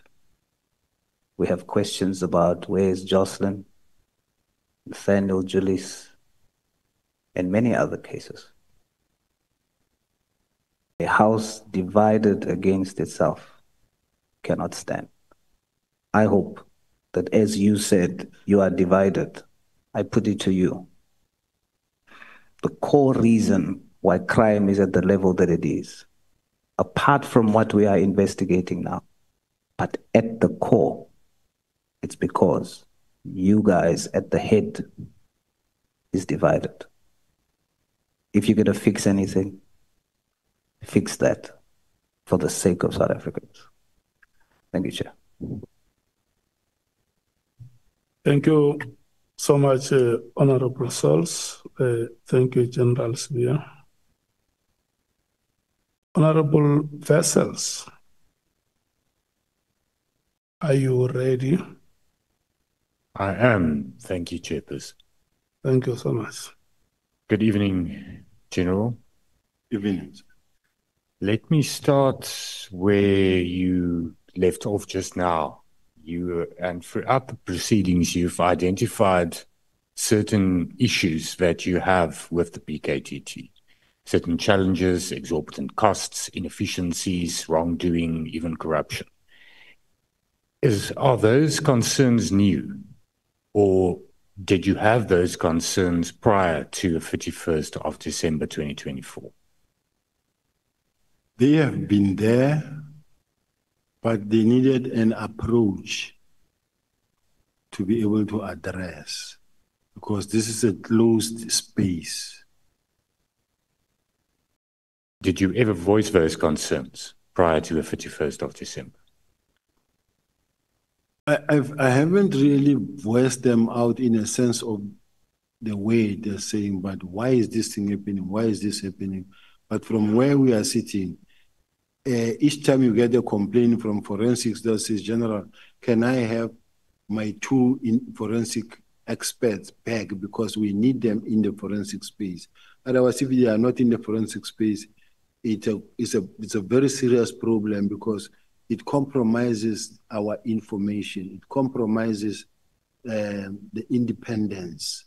And if you are to go and testify, and then those members that are with them, the credibility of the investigation cannot be trusted should they get a powerful defense counsel. So the component that will come and say, no, if we are a forensic and science laboratory, our results must be trusted in such a way that when they say exhibits were taken, sealed, maintain continuity chain of possession up until they were handed in. And this is the process that has been followed to examine those. And then this is how we did it, expert evidence, and then process. The system is loaded, and then the response is there. So you must have a legitimate process that is running, rather than having a situation where you've got a team that has got everyone in place. In other words, whatever that we do, if we tell you that, no, we want this result to be positive, then you can come up with a plan that will cause this result to be positive. But you never voiced that to the minister? No. Let's move on. Is it fair to say that on your version, there's a pattern that wherever you are employed, you fall victim to conspiracies to get rid of you, to discredit you? Would you say that's fair? My job is to investigate, and so I don't expect anybody to love me. I investigate, and I investigate hard. And then when you can see, you can go to the city of Joburg, and then they will tell you that I uncovered over 45 billion. And when I investigate, I got there, and then they were less than 17, and when I left there, they were more than 84 staff complements. And we employed experts from the police, from organized crime, people that I work with in organized crime, who were working on the hijacked properties, who were working from state security. I bring a lot of expertise. I even employ the prosecutors from prosecution and say, as we investigate, before a case goes to court, look at this case, satisfy yourself that it satisfies all the elements of case. Are we ready to go to court? And if it's in court, fight for this case in court so that we don't lose it. So when I work hard and I investigate hard in such a way that I'm not surprised. Whatever that I do, I push. So I understand where the honorable members coming from and say, don't you think you are the naughty one? Because there's a pattern that we see here. In the city of Joburg, they were complaining about you. Now here in the police, they are complaining about you. But before I left, I was working hard still. That's why they gave me the Richard Mdluli matter that I ended up also arresting. But why now? I understand the Hawks. When you were there, I understand, and you explained that yesterday, I understand City of Johannesburg, as you now said. But why now, as Deputy National Commissioner, would there be such a conspiracy against you? Now it's a very serious and it's a worrying situation because I know I've applied for the position of the Hawks. And instead, I was looking forward to going to participate in the interviews. And unfortunately for me, then it happens that General Khumalo got arrested. And for some reasons, it was like I'm involved or I know what led to that, or I'm working with either the minister or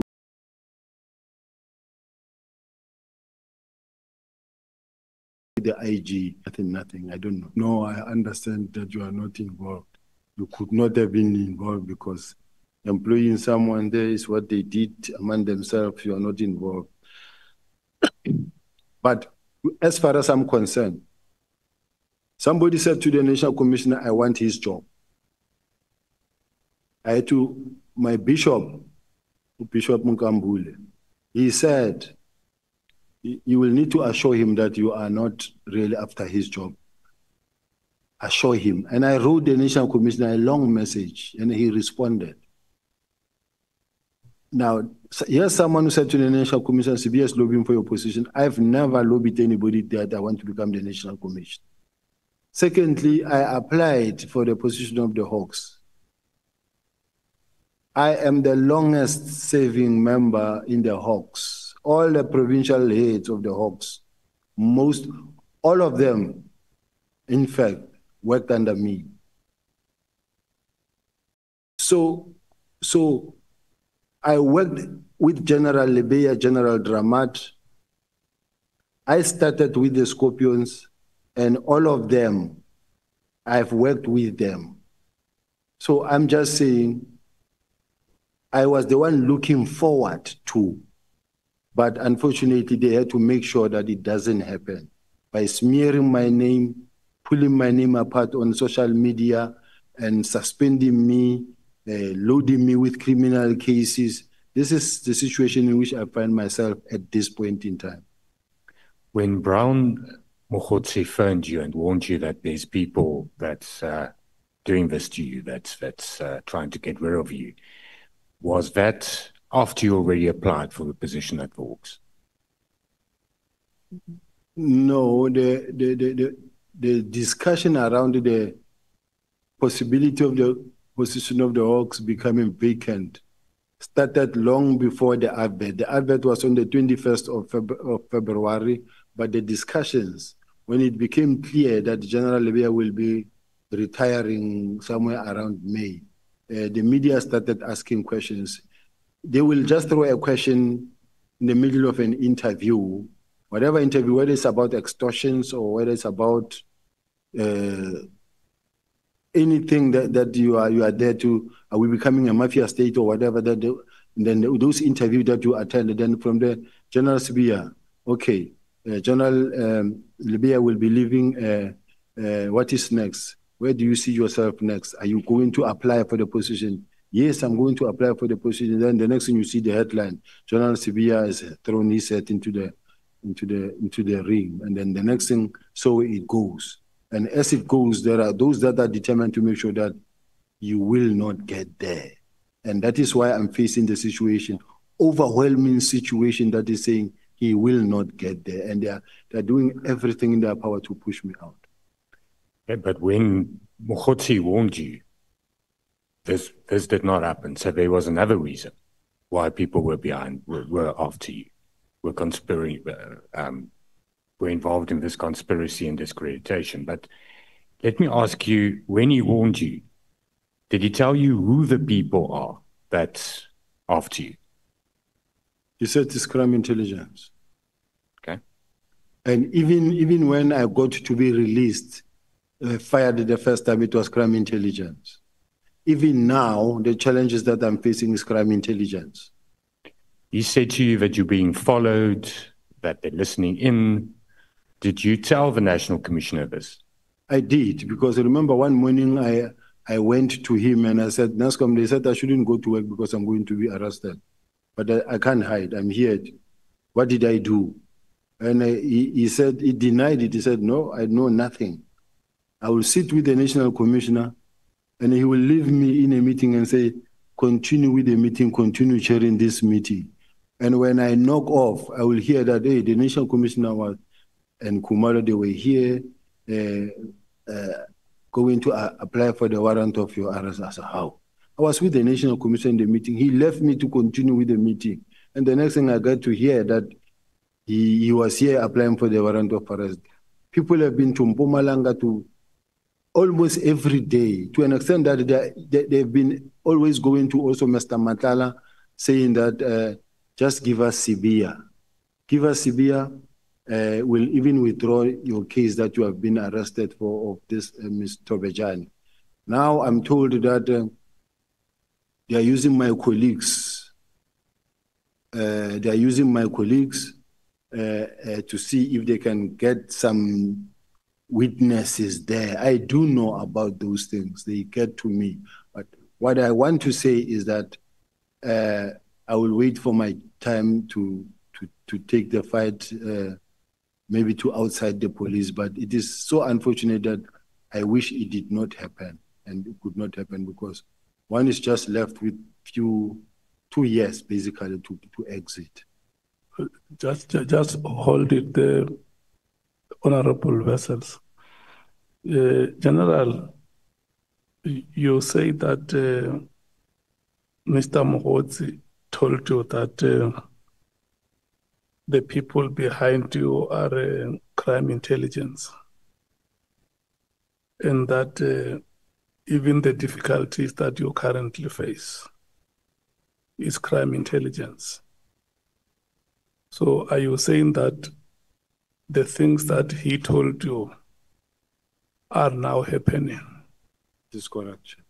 That is correct. You may proceed, honorable vessels. Thank you, Chairperson. If I can take you to paragraph 78 of your statement, and I just want, the question has been asked today a lot about the January 8. But in your statement, you say that you were in Cape Town around January for the January 8 Gala dinner event. In your testimony yesterday and today, you referred to operations that you did for this event. Can I just get clarity? Did you attend the Gala dinner event? No. As the South African Police Service, all major events, we always make sure that we are there, and we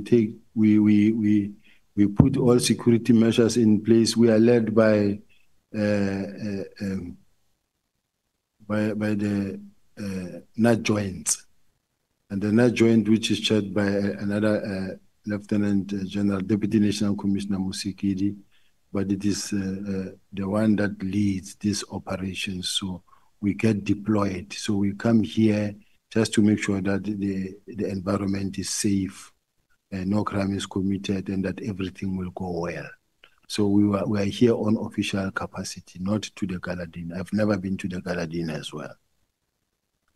So it's just an oversight in the statement to only reflect on the Gala dinner event and not on the stadium event, because even though it doesn't really make sense, but that makes more sense than the Gala dinner. No, I've never said or spoken about the Gala dinner. I've never been to the Gala dinner. Okay. Then the rest of that paragraph, you reflect that you met Mogotsi a month before your consultation with the evidence leaders. That's after 6 July, obviously, and it's after the allegations made by General Mkwanazi that links you to Mogotsi. You then say that he came to where you were, greeted, and he left.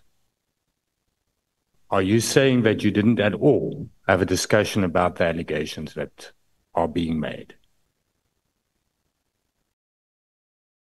No, he came and he was greeting, and then from there he left. I was busy with the lawyers. There was no time to really spend time with him and chat, because the lawyers who were preparing the documents for I think it was my disciplinary in court. But to me, there was nothing wrong in just greeting.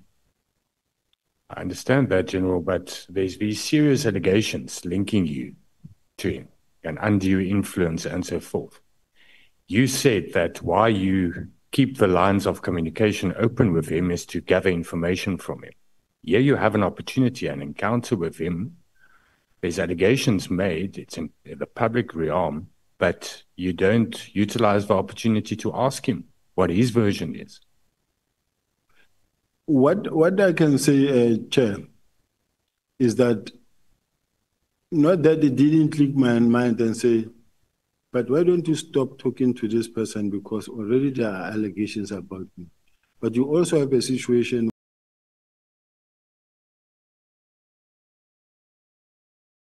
where you say, but anyway, I've been talking to this person, and why avoid this person at this point in time? Because if this person gives me information that I think will help me at some point, let me remain with the line open than anything else.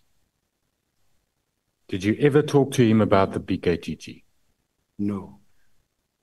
Did you ever talk to him about or did he talk to you about the search and access and seizure that took place at Kat Mklala's residence? No. Okay. Do you know Edwin Sodi? Yes. Have you met him? Yes. What's your relationship with him? I know him as a businessman, and I know him as a businessman remember when you operate in Sandton? Sandton is not big. You will know people who have complained to you. At some point, he complained to our office. Remember, I was going through some time where he opened a case, his watches were taken, there was a break-in at his house. So that's how I got to know him. Can you recall when last you had communication with him? I don't recall when it was there, when it was, yes. You've testified on that you received a call from General Mkunazi on the 4th of July inquiring if you are going to be in Durban that weekend of the 5th. Just remind us, why were you in Durban on the 5th of July? I was attending an event. That event is the Durban July? Yes. On whose invitation did you attend the Durban July?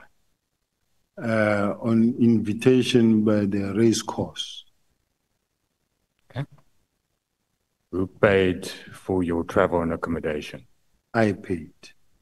Have you ever received any gifts from Brown Mogotsi? No. Has he ever paid for anything that you've benefited from? No. Lunch, dinner, breakfast? No. You said you met him the first time when you were here with January 8th that we reflected on now at the Southern Sun Hotel, but later you also spoke about Camps Bay. Which one is it? I heard that at some point, I don't know whether it is in the messages where they say he was talking to someone saying General uSibiya is at Camps Bay. When Brown Mogotsi was in Cape Town, he met me once at breakfast time when I was eating breakfast. He came to where I was, and from there, nothing. In Camps Bay, it was myself and the two protectors. One is the guy that I came up with from Gauteng, and one was a colleague from here in Western Cape. We went to eat there. Ever received any gifts from Kat Mklala? Not at all. He ever pay for anything? Not at all. Let me conclude. General, thank you. One last question. If you say the motive that is put forward for why the political task team, why there was this urgency to disband the political killings task team, you know that version. You deny, you refute that version. You say that that's not true. But why do you think there's this concerted effort to then, by the National Commissioner, by General Mkunazi, to put forward this version that everything is linked to criminal syndicates? What is the motive to do that? I think it is very wrong to really try to assign this thing to, or to link it to a criminal syndicate, because even when this thing started, it never had anything to do with criminal syndicate. But I think someone found a reason to say, but how can we link this thing to this criminal syndicate to look like, oh, that is a motive why this thing is happening. But I can safely tell you that it has got nothing to do with any criminal syndicate. Because if there is any criminal syndicate, people must be arrested. All I know is that unless we knew when Professor Meridi has received that complaint at that time, the correspondence that came all along in relation to the same political killing, leading to the correspondence that was signed by the CFO, say this must be closed, leading to all the presentations before Parliament, where even General Kumalo himself was presenting and saying, this has achieved its purpose and it can be used for benchmarking, and that is going to now be taken to murder and robbery unit. Work study investigations conducted that says task teams are a waste of money, they work in silos, they are uncontrolled and they last for too long and people leave the dockets unattended. So there's a whole lot of chain of arrangements that were put in place to dissolve that all the task teams and to replace them with specialized units so that we can capacitate the specialized unit and make them as prolific as possible in such a way that we will be able to fight crime at any level in each and every province, not only in KZN. But in your opinion, what would the motivation be to say the contrary, to say that the political killings task team should remain? Can you please repeat the question? What's the motivation, according to you, of someone like General Mkhwanazi to say that the political killings task team must remain, must not be winded down?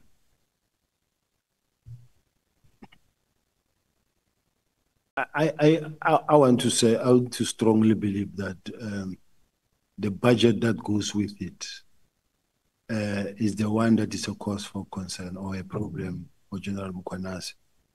Because let's say you want to remain and continue with the political killing team. Take the whole team and put it into a murder and robbery unit and let them continue working as normal as possible without you having to apply for 94 million or 74 million budget. Let them, remember they're earning salary every day. Take them as they are, put them under make them a murder and robbery unit and then continue fighting crime the same way you've been fighting crime. Take the other money, put the resources into fighting gangsterism and drugs in the gang-infested areas. Now, for an example, there was a move to establish the political killing task team in Gauteng. Take for the past 3 years, how many political killings did we have in Gauteng? Maybe one. In Gauteng. They scrambled around to try and find one they can, for you to be able to make a number and say, we had this matter, with this matter, with this matter, with that matter, that matter. We don't have. Why establish a political killing task team in Gauteng when you don't have such? Why don't you rather than make sure that you beef up when it comes to gangsterism? You occupy Westbury and El Dorado and all those locations, or you deal with your drugs, your firearms. Is there a possibility that there's a distrust of you, your division, which is in control of crime detection, with all the investigators falling under you, all the detectives, that this unit must be protected because you don't actually interfere there?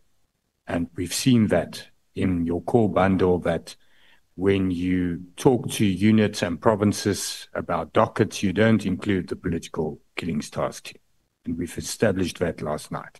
So don't you think with these members that are then used to send to Katlala, for instance, to do that operation, to get a successful arrest, that's the reason why this unit is protected, because there's a fear that you would interfere if it's part of murder and robbery, and that you'll interfere in those type of ongoing investigations. It's very absurd that that is the situation, because I have sent a team in Richards Bay and Imanguzi, because the locals said they say they don't trust the locals. I've sent the team to Lusikisiki or to Umtata, where we're going to intervene because they don't trust the locals there. I've sent the team to Doranginza, where they say there is a group of ex-criminals that form a forum there. Before you open a case, you must go and report to them, and they will give you permission to go, for you to go and open a case. I have intervened in all those respective areas. So the fact that there's a team that come from KZN to say they are coming here to intervene in a case here, you leave KZN on autopilot, you spend your time here saying you are fighting organized crime. There's organized crime everywhere, including where you coming from in KZN. You're living a lot there. All the hitmen are coming from KZN. You're leaving them there. You're trying to come and fight something here in Gauteng. It's the same. So crime is crime everywhere. Thank you. One last question, General. You said that you did not send that WhatsApp message to the Deputy Minister, and you specifically referred to the fact that you'd never use language like comrade and so forth. But the content of the message that reflects on supply chain management procedures that were not followed at Crime Intelligence to procure spy equipment of 13 million rand. Did you know of that supply chain management situation? Did you bring it to the attention of a Deputy Minister or anybody else? I don't know about the information. If ever it's an information that I sent, it should be the information that I shall have forwarded, not an information that I type, because I don't use the language that says comrade or Kada or comrade Matewula. I don't know that person. But did you know about the 13 million rand? No, that I don't remember that. Thank you, Chairperson. Honorable Vessels, thank you so much. And once again, General, thank you. We have aimed to take 2 more speakers before we break, and by all indications, we are going to take one. Honorable James. Thank you so much, G. General, do you think you've reached your expiry date with INSAPS? It's a painful statement, Honorable James. It's a question. What is the question, Honorable James? Do you think you've reached your expiry date with all the toxicity within SAPS within this department? You are asking the witness. Yes. May you please rephrase it? Excuse me, Chief? Rephrase it. Do you think with everything that is currently happening within the environment that you are meant to serve and protect, you have reached, you said you are overwhelmed with everything that is going on? I am overwhelmed, but I still believe that I have a contribution to make still. And then given an opportunity by the people of South Africa and the leadership of the country, given an opportunity, I still have time. Okay. General, yesterday, another shocking revelation was made when you said that over 6,000 dockets within SAPS has gone missing. 6,000 dockets of murder, 6,000 dockets of rape has just gone missing. It's vanished. Of those 6,000 dockets, what percentage of those dockets do we have people, inmates right now? It is costing South Africans 463 Rand per day. You mentioned yesterday that those cases, those people are going to court and back, and they don't know where the dockets are. And this is why I asked, do you think you've reached your expiry date? Can you elaborate on what you told us yesterday with regards to dockets just being missing? Honorable James, honestly speaking, I wouldn't say they are just missing. I'm saying, as the head of detectives, I have a system that is still open. Dockets are not closed. It is my job to trace those dockets where they are so that the system can be updated. I never said dockets are missing, they are gone, nobody knows where they are. But in what I was trying to demonstrate here was that it shouldn't be that when I said I want to know where the cold cases are so that I can account for them, then the National Commissioner will say, I wanted the cold case matters because of the Senzo Meiwa case, which is unfortunate. But I have cases that are at IPIT, I have cases that are at DPCI, I have cases that are at ORS, and those cases remain open in the system. I don't say they are missing. They are open in the system. Now, my job is to say, bring all those cases, let us update the system, and let us make sure that the system is updated and the performance of the detectives will improve. Whilst on the other hand, I'm recommending that let the DPCI have their own SAP S6 so that they can be audited on their own and account for their own dockets. Let us have IPIT having its own SAP 6 so that it can also account for its own workload. That is what I was meaning, Honorable Member. General, you clearly said yesterday that the dockets are unaccounted for, and this is why we have cases being remanded repeatedly. That is what you said, but I'm going to accept your response for now. General, what is your definition of an activist? An activist is a person who is actually an activist is a person who's I'm looking for the right English word, Chair, who is actually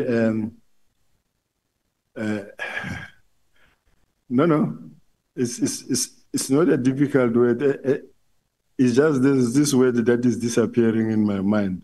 But an activist is a person who is actually not lobbying, but standing for a particular rights and then championing. Yeah, maybe it's the right word, championing for a particular, it can be an activist to fight for the drugs, or it can be for the politics, for politicians, or for whatever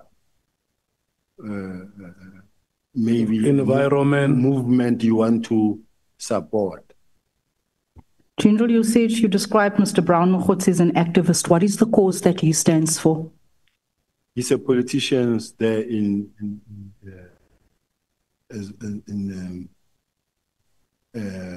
Mahike. A politician for which party? I think it's the African National Congress. General, you said that you Googled him despite having access and capacity to properly profile him. Why would you take to Google and not profile him? I just Googled him to want to know who is this Brown Mokgotsi, and I listened to one of his videos. I didn't profile him. So someone comes to you and tells you that there's a plot against you, you don't profile him as being the head of crime intelligence, you just Google him. Yeah, just check who it is, and then from there. So your evidence is that you accepted several calls and correspondence from Brown Mokgotsi, each time receiving further information from him without once verifying who he was or identifying where his information originated from.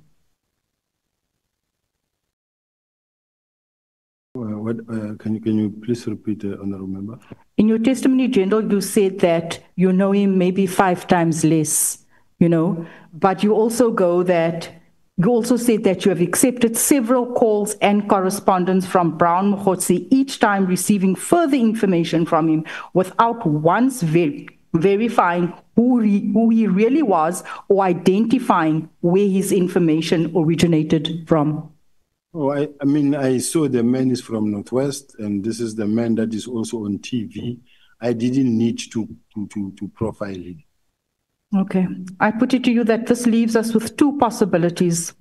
Either you were negligent in your duties, or your relationship with Mr. Mogotsi went far beyond what you are telling this committee today. Because you said to us maybe 5 times less.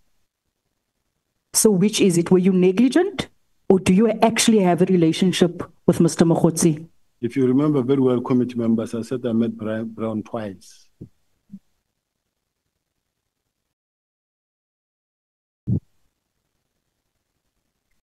General, you also state that you were here for and I know my colleagues has asked this, what was the grading, the risk grading for the January 8th event in the Western Cape? What was the risk grading as per JOC? It's something that I may not respond accurately, but it was obviously high. So the risk grading, I don't deal with the risk grading, but all I know is that it's a major event, and it being a major event, it warrants that the NAJON should take charge of this type of environment, and that is what happened.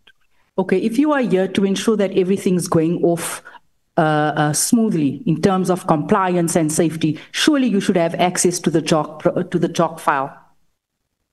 No, I have access to the JOC. I'm part of them. I am part as the JOC. We sit at the JOC and we monitor the situation. But you don't know what the risk grading was, because the risk grading will warrant who needs to be there in terms of safety. What I'm trying to get to is the fact that the entire executive, all the senior members within SAPS, converged upon the Western Cape during that time, something that is unheard of for any other political party. And you said that this is done for all major events. You said that the same is done. I'm not sure if you said that. Has this ever been done for EFF, DA, MK, or even Action SA? And you also say that it's not the first time that you do this. Chair, I think there's a political statement that must be attended to. It can be answered by the National Commissioner, perhaps not me. Okay, that is accepted. You are not going to answer that? No, I think it's a political statement. I don't want to. You could tell us, this committee, that you do it every year annually. You all show up because it's a very important event. Now that I pose a question to you, you say you are unable to answer. I don't say I'm unable to answer per se, but I feel that it's a political statement, because I've had situations where I know that there's deployment made even in all the stadiums, because the police are expected to participate in all the stadiums where there are major event of political parties, just to make sure that there's proper control and proper systems put in place, even in terms of traffic, directing traffic in such a way that there's not going to be stampede. Even at the stadium, the normal soccer stadium, you will have such deployments as well. No, General, the traffic is a responsibility of JMPD as per the JOC application. Everyone has a role to play, not SAPS. No, they are part of the SAPS deployment. General, you mentioned yesterday, today again, you mentioned Eldorado Park, Westbury, Cape Flats, what is unfolding. You actually said that, you know what, the same resources that was allocated to PKTT could be deployed to these communities. What have you done, since you have recognized that these communities deserve better, they deserve a NAT joint operation? What have you done in your personal capacity when you've received all of these videos? What operation did you propose? What presentation did you make to sort of launch an operation in any of these communities? Since you mentioned it. We've employed a brigadier that is dealing with gangsterism at head office to make sure that they put a team together to attend to this. And I personally have been there with some of the senior managers And then we have ensured that there are people that are arrested, and many people have been arrested as well in relation to what was happening in those areas. But I still believe that more could be done. I'm asking if you've put through any presentation or made any recommendations for an operation such as PKTT, because you kept on referencing these communities. And it's almost like you wanted to say there's no use for PKTT. You can much rather have a similar operation like this in the Western Cape or in one of these hard-hit communities. So I'm saying, since you have said that, we know a lot has been done, a lot of nothing has been done. But I'm asking you, since you have recognized the fact that there's an issue here, have you made any presentations or recommendations to the National Commissioner saying this is what we can do in these areas?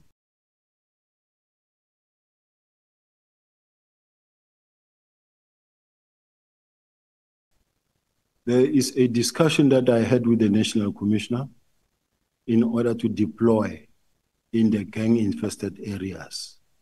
And that presentation, that discussion with the National Commissioner, it was on the 28th of January.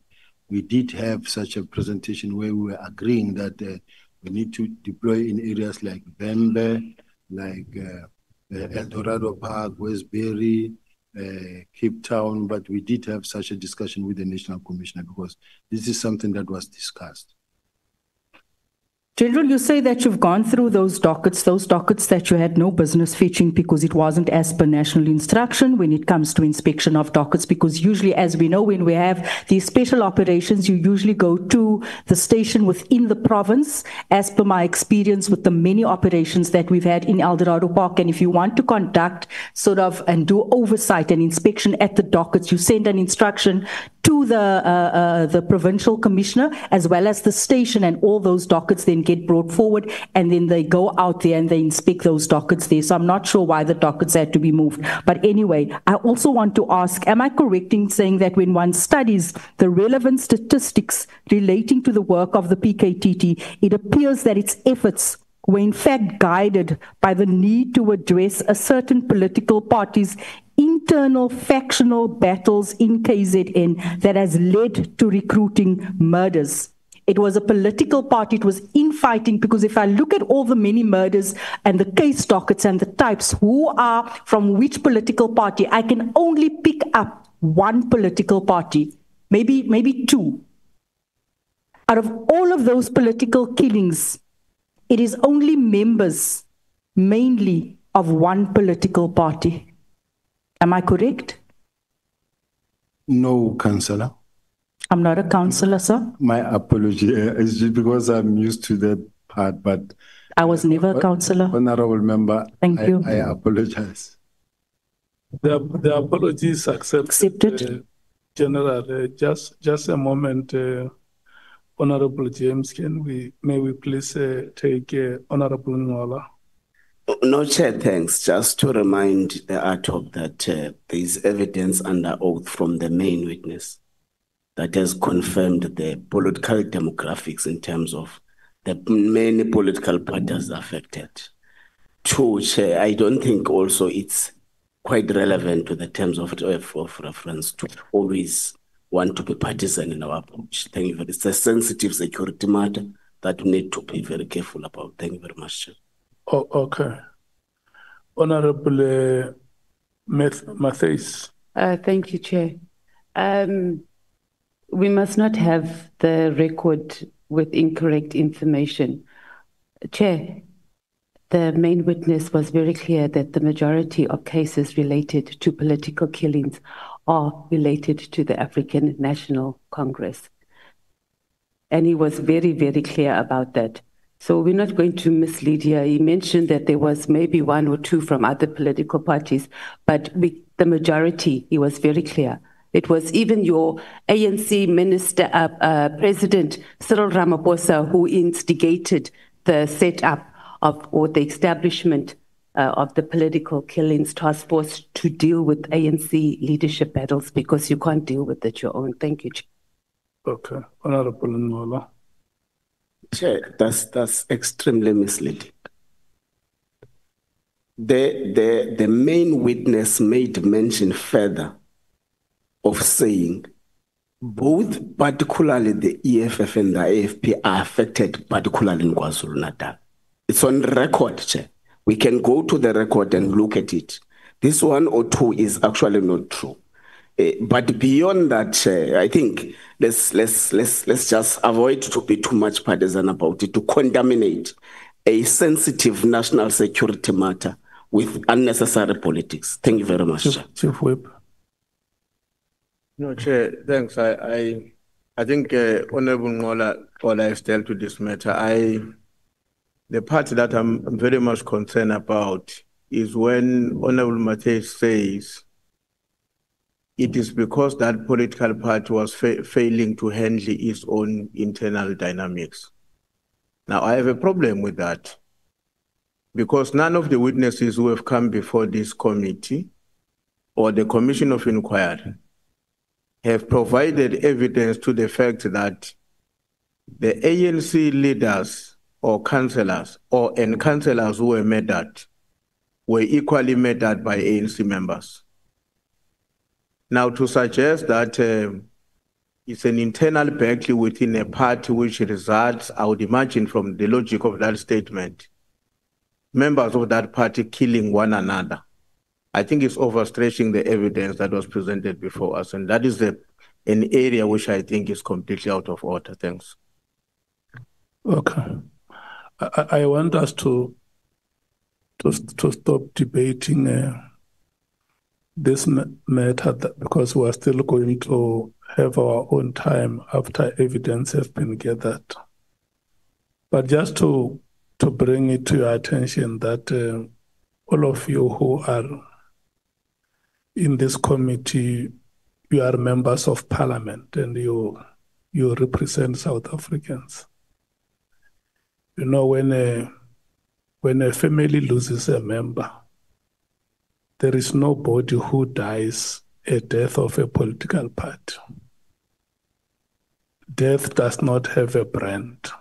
You can't brand it and say, this one has died a death of the ANC, or this one has died a death of the IFP or any other party that you may want to label it. And I just want to request honorable members that let's be very sensitive with the manner in which we debate, because families have lost their loved ones, and the least they can expect from you as their leadership is your sensitivity and commiserations.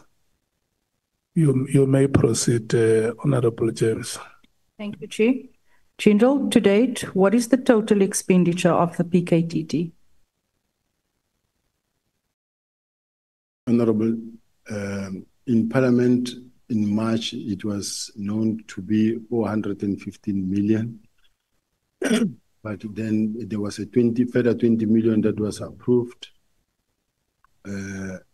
which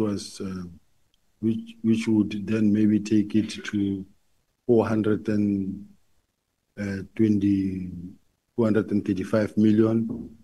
But I do know that there was more, something like 94 million or 74 million that was also requested for approval.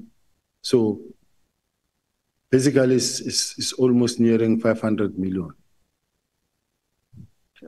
Thank you.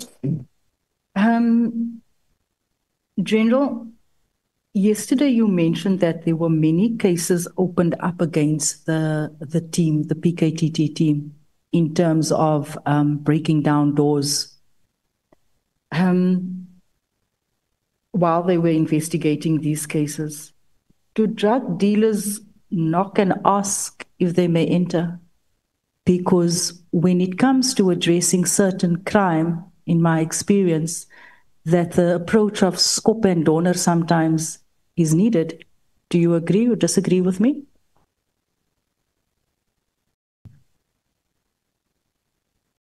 That approach, it depends on the team that is actually running the operation, and depending on the challenge and the nature of the danger situation they are faced with, Chair. You mentioned that this team was investigating cases relating to drugs, to murder, to heists. Does that not warrant this type of approach? Yeah, but it is not every scene that must be approached same way, because sometimes you find that you are in an environment that really needs to be approached very carefully, decently. But sometimes where there are children as well in the house and it doesn't pose any risk or threat. But there are instances where you find that this environment, the intelligence that we have is that there's a group of criminals there and they are armed. The approach will be different. I'd like to ask you about the allegations that well-known artists such as DJs have been linked to the underworld, particularly in relation to the peddling of drugs on behalf of cartels in nightclubs. Could you enlighten the committee on whether these allegations have any credibility?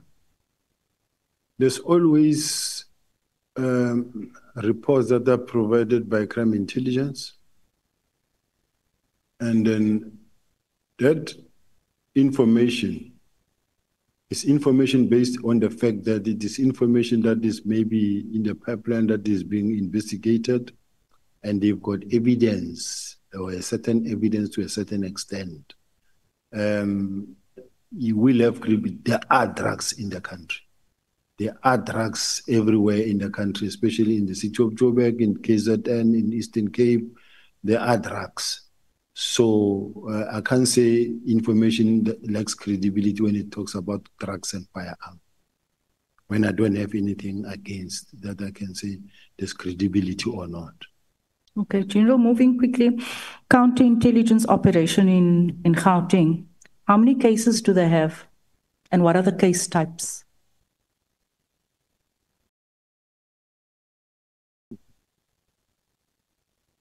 Let me see if this information I will have in my pack.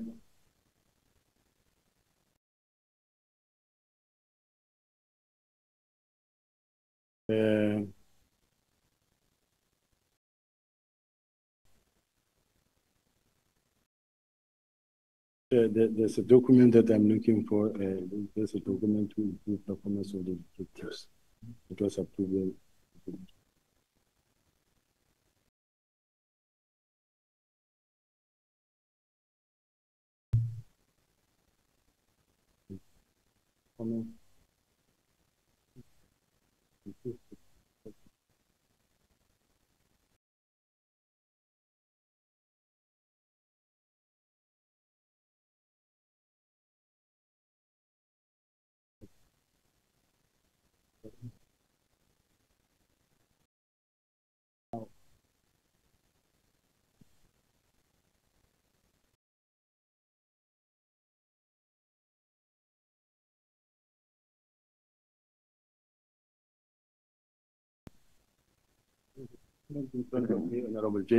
Document in front of me, Honorable James, just to ask specifically what the question was. I've got national components, counterintelligence.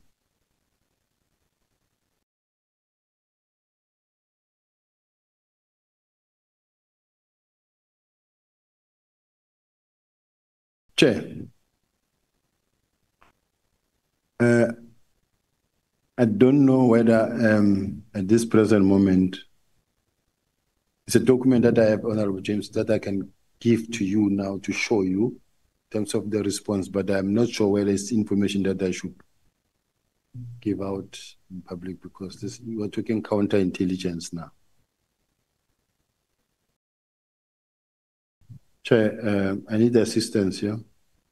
Here's the information that Honorable James is asking, but since it also mentioned counterintelligence, I might also be accused of discussing intelligence information in a platform that is not supposed to be, but I'm prepared to show the honorable members so that she gets the response. What do you choose to do with that kind of information? I can show her the answer. You can show her. Answer. Okay. Can I just? I'll have a look at it later.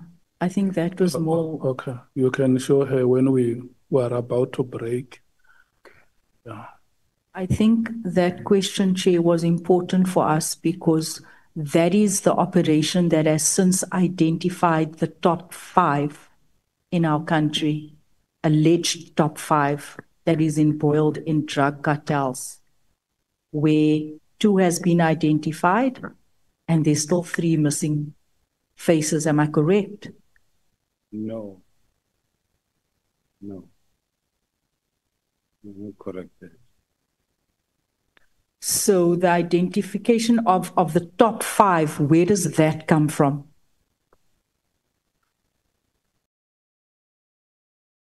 This is information that has come from. Sorry, General, can you maybe speak into the mic? This is information that comes from crime intelligence, but I also have information that was compiled by crime intelligence that does not have those top 5 that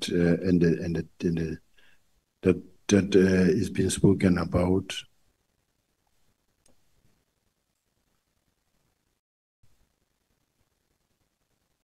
So it's the top 5. There's nowhere where they appear. So the top 5 that we've been told, South Africans has been told about, is not the top 5 that is running the drug cartels in our country. And that is connected with political heads and infiltrated the various state departments. The document that I have that was crafted by crime intelligence doesn't have that.